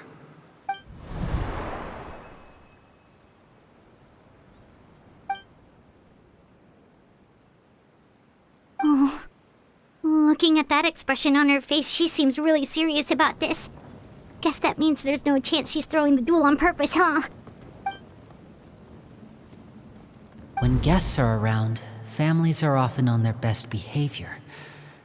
And any disputes are less likely to escalate. When the time comes, make the choice that you deem most appropriate in the situation, and lend your help to the House of the Hearth. What's wrong, Traveler? Hey, where are you going? Traveler?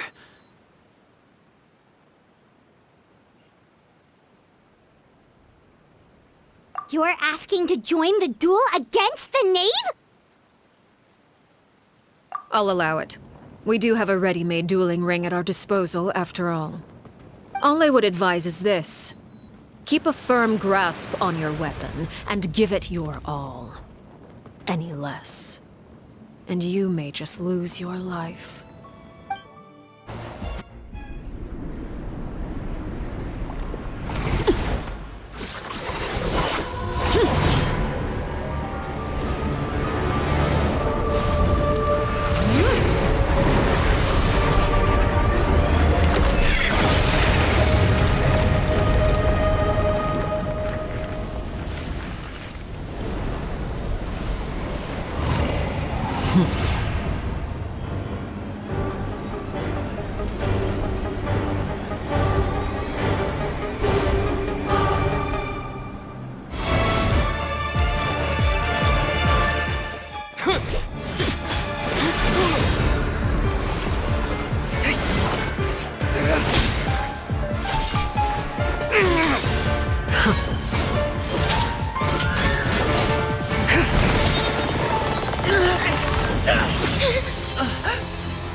You should know better than to crowd in one place.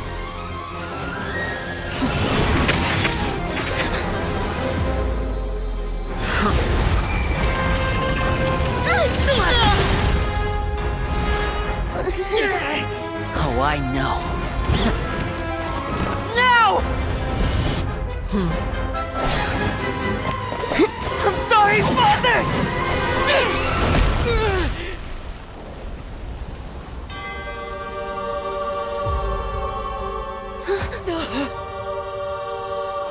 Sorry for what? This pitiful excuse for an attack.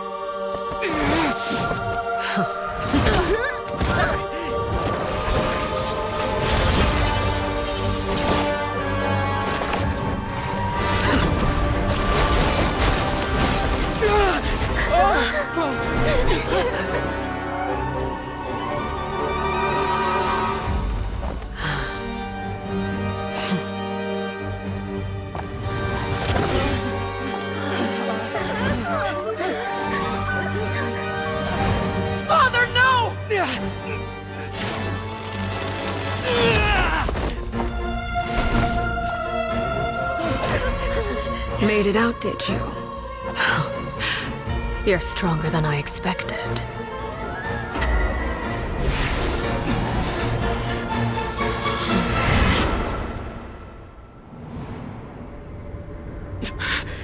A crimson moon? I can't move.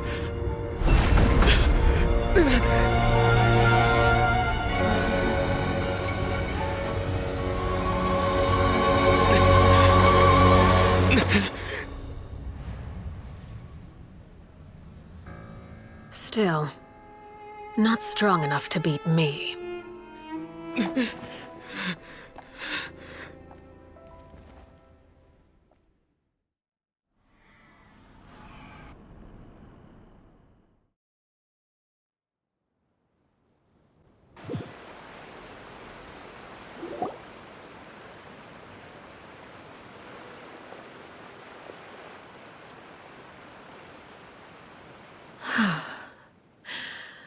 I believe we can end things here. It's not often that we get to enjoy the company of guests, after all. We wouldn't want things to get too out of hand. Brother, are you alright? Lenny! Given that I am the victor of this duel, as agreed, the punishment stands. No! I never thought things would end like this.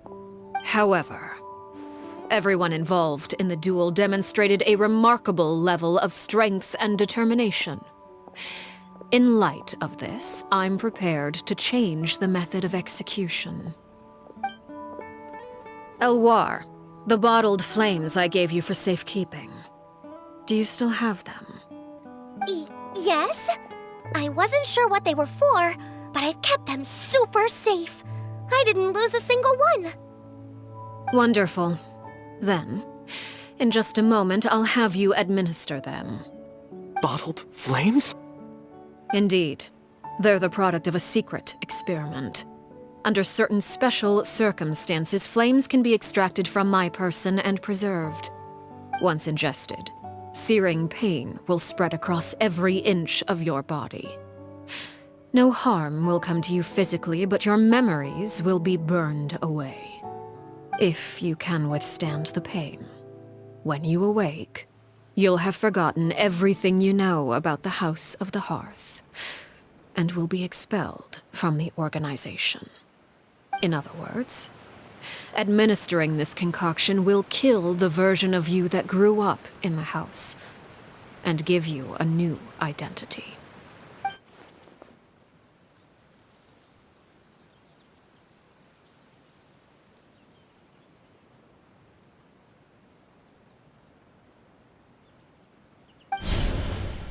Memory is a mysterious thing indeed. Losing a portion of your memories will alter your sense of self.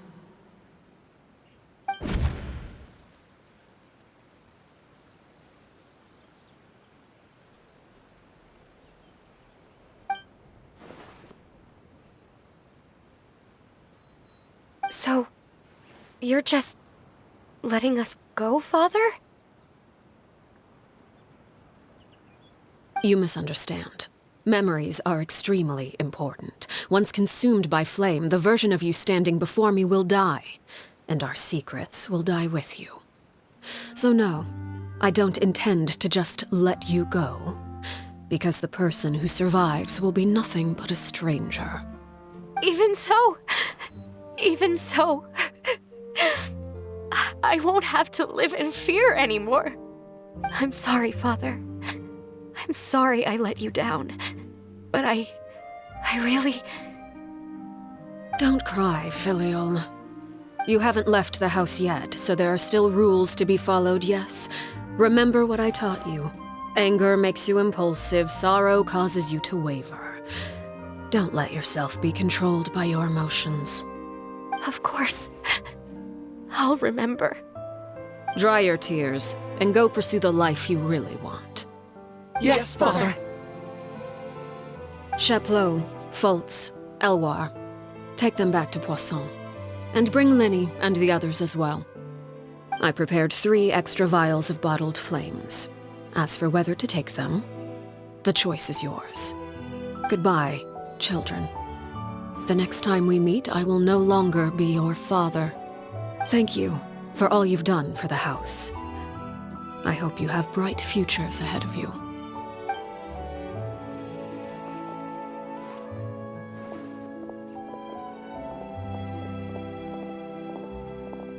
Father.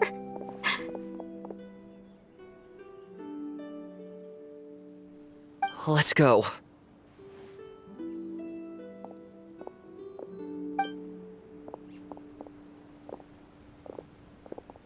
Here, grab my arm, Linny. I'll help you walk back. Thank you.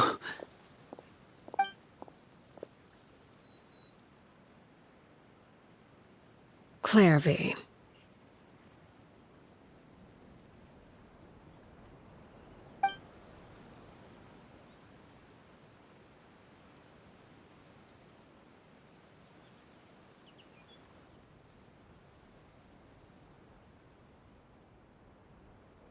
Can we talk now?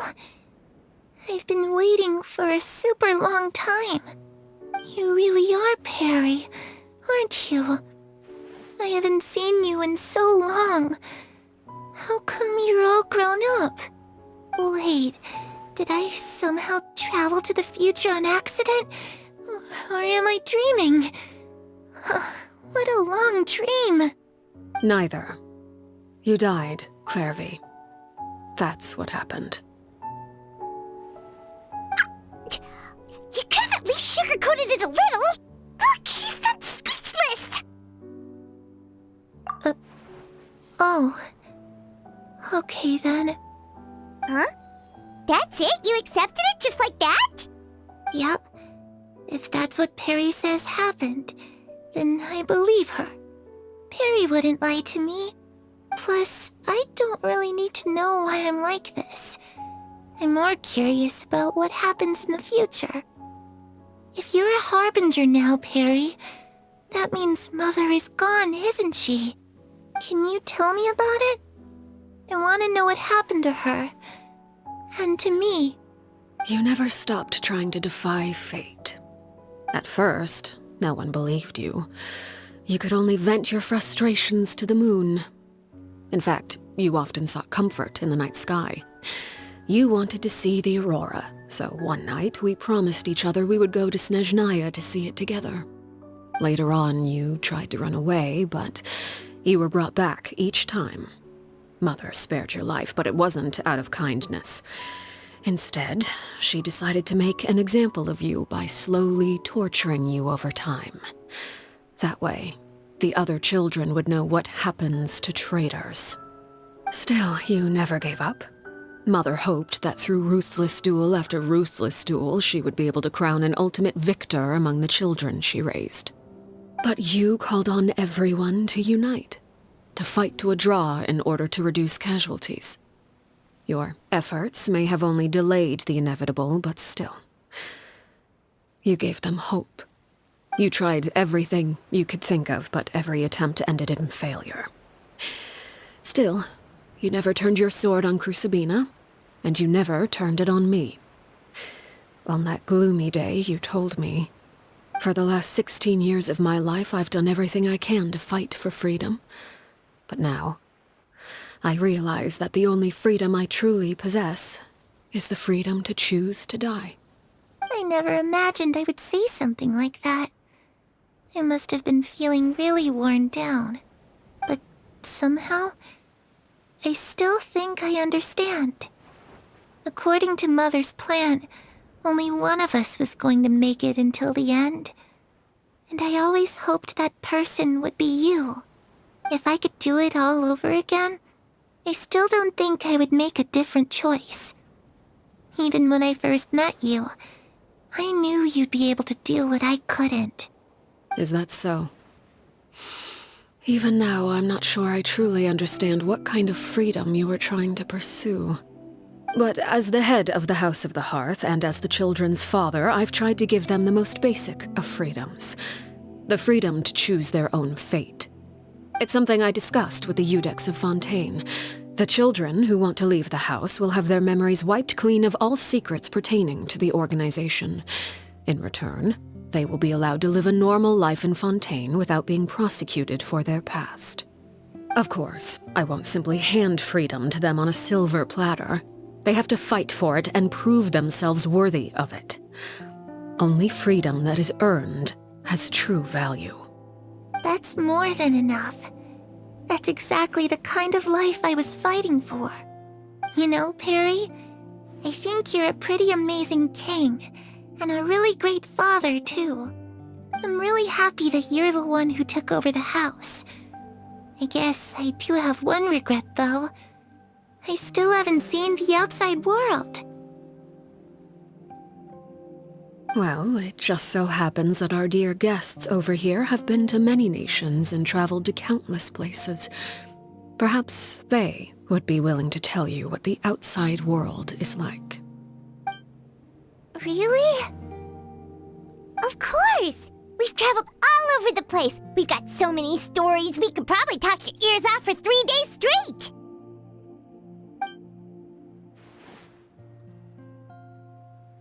You know, I used to dream of being a bard. Playing the lute while singing into the winds of freedom.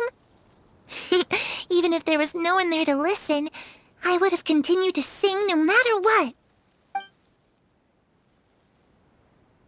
Ah, that's where Mora comes from. I never knew that before. If I had some Mora, I would buy 3 new dresses. One for me, one for Perry, and one for Mother. It's just too bad Perry doesn't like wearing dresses. And Mother, well, she probably wouldn't accept something like that either. I guess I'd just have to keep them all for me then. I could wear a different one every day. Those yokai you mentioned, what do they look like? I once saw a drawing of this one guy with horns on his head and a super scary face. Are there any yokai like that? Oh, sounds like you're talking about an Oni. Yep, we've met one, and let Paimon tell you, they're not nearly as scary as they look. I was always too afraid to skip Mother's fighting lessons. But at the academia, I bet you could do all sorts of secret things in class. Things that have nothing to do with studying. I'm just kidding. Being able to study whatever you want without having to fear for your life actually sounds pretty great.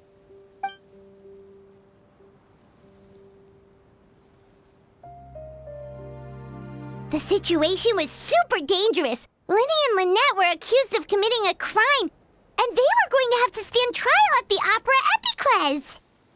Oh no, that must have been hard for all of you. What happened next? Don't worry, we were able to turn the situation around super quickly, all thanks to Detective Paimon, of course. How'd you do that? Come on, tell me. Okay, so it was like this. After the failed magic show, we rushed to the scene and...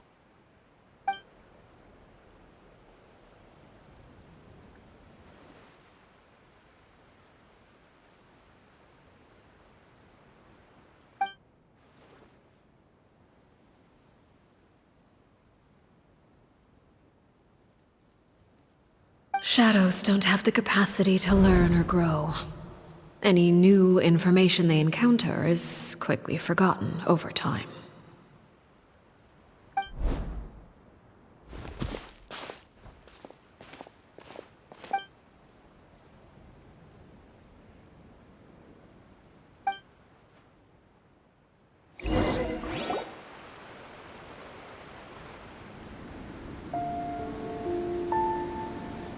Clairvy, you've worked tirelessly from the shadows to overthrow the House of the Hearth. Now, by my authority as the Knave, I shall announce how this matter ends. You are hereby expelled from the House of the Hearth. You are no longer tied to this place, nor are you bound by its rules. You're saying that I can finally leave? to experience the outside world as well? Oh, I almost forgot.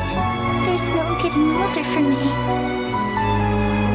Still, seeing who you grew up to be makes me really happy, Parallel.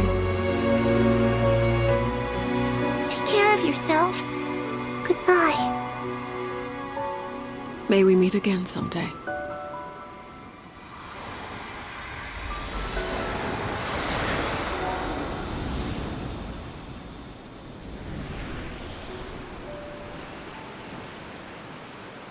Clairvy. She left so soon. Paimon didn't even get to finish her story. I also have certain sentiments left unsaid. I wanted to tell her that the aurora I saw in Snezhnaya was just as beautiful as the ones in the pictures. But a shadow's memories reset at dawn. Had we delayed any longer, we wouldn't have had the time to say goodbye. Whatever regrets may linger, let them be lost to the coming of a new day. Father? It's Linny! Hey, Linny!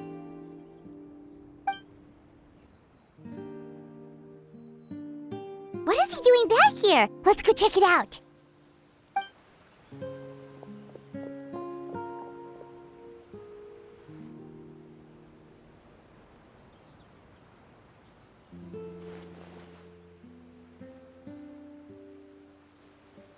Father, the bottled flames have been administered.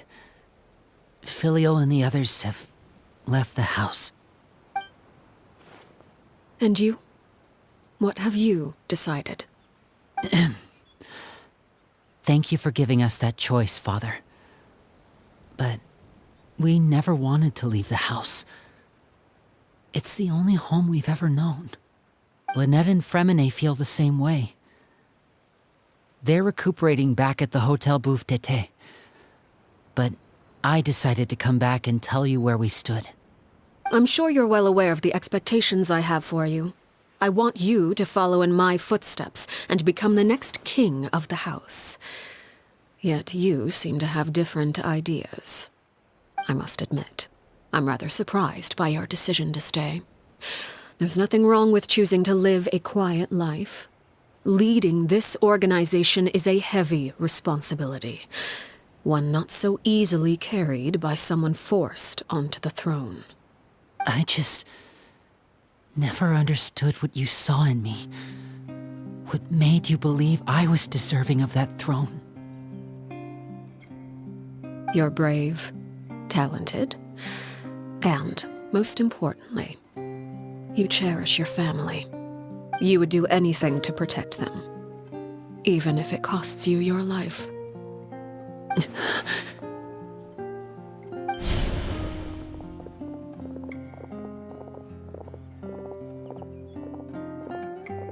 Speaking up back there was so brave of you, Linny.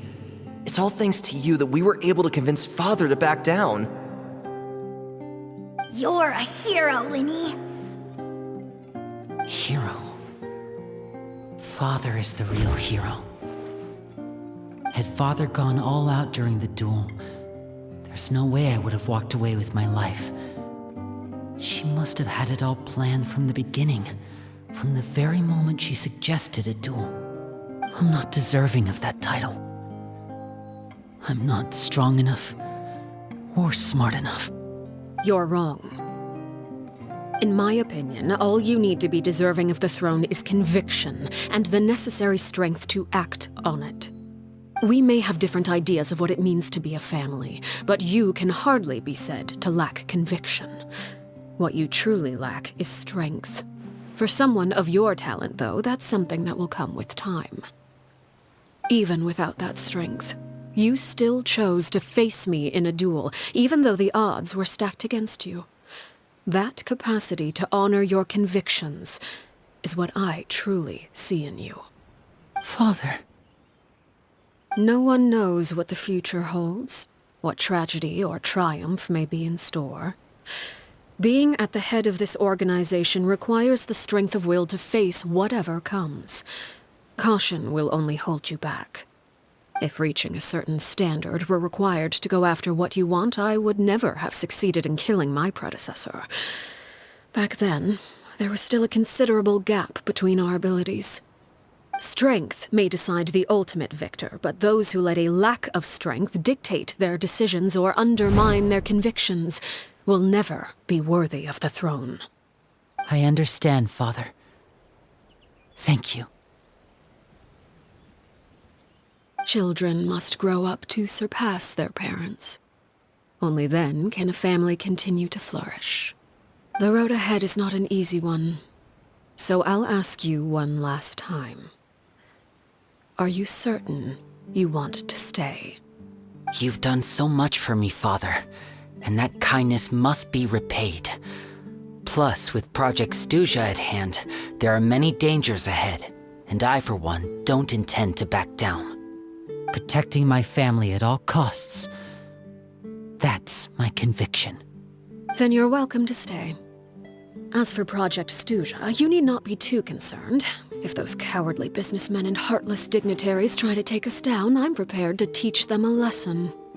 Having members who longed for the light was our organization's last weakness. With those members no longer among our ranks, the House of the Hearth is like a spider hiding in the shadows. We need only wait for our prey to come to us. At present, our imperative is to use their plan to our advantage. In doing so, a crimson moon shall rise amid the frigid blizzards of winter. No demonstration of loyalty shall go unrewarded, and no sacrifice shall be in vain. As for the two of you, whether we meet again as friend or foe, I'll remember the camaraderie we shared in this moment. No matter how arduous the journey ahead, I hope we both reach our desired destination. Lynette, Fremine, how are you feeling? Much better. Whew, what a relief! What about you? Are you feeling all right? I knew you'd come out unscathed. Us, on the other hand, well, we've been bedridden for 2 days. I couldn't even turn over.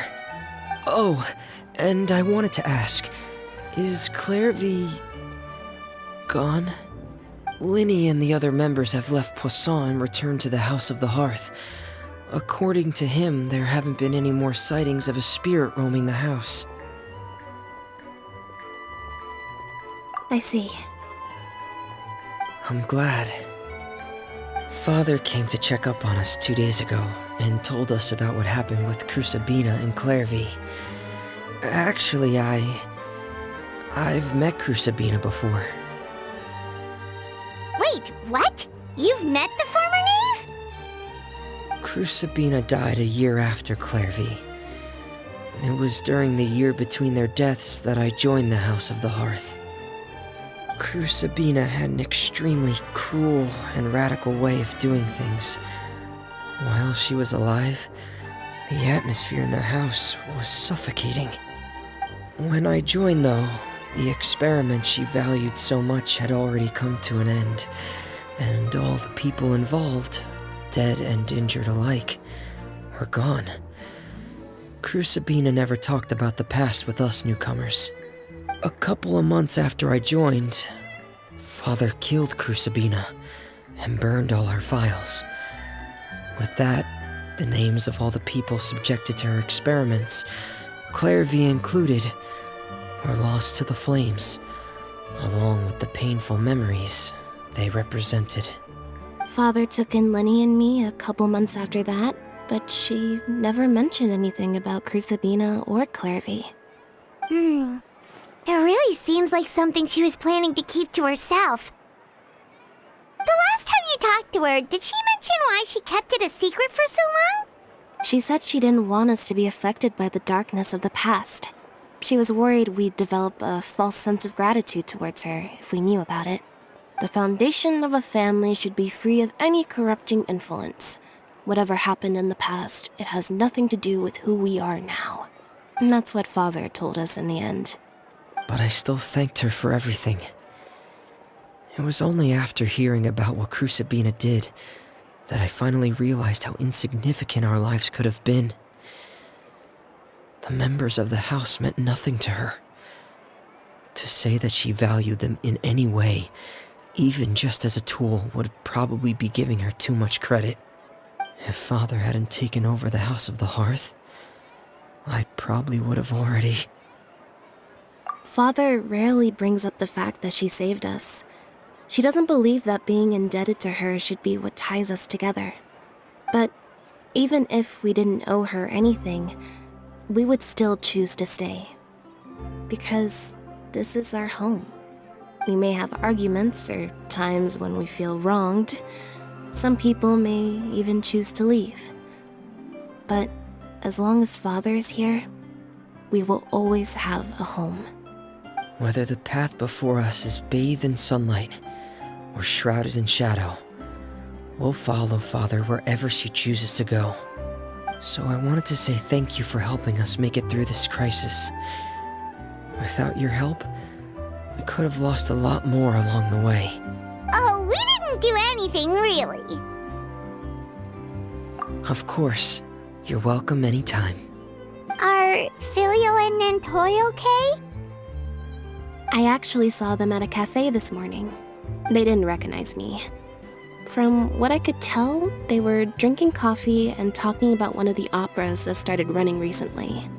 They seemed happy. If I had to take a guess, I would say they finally found the kind of life they always wished for.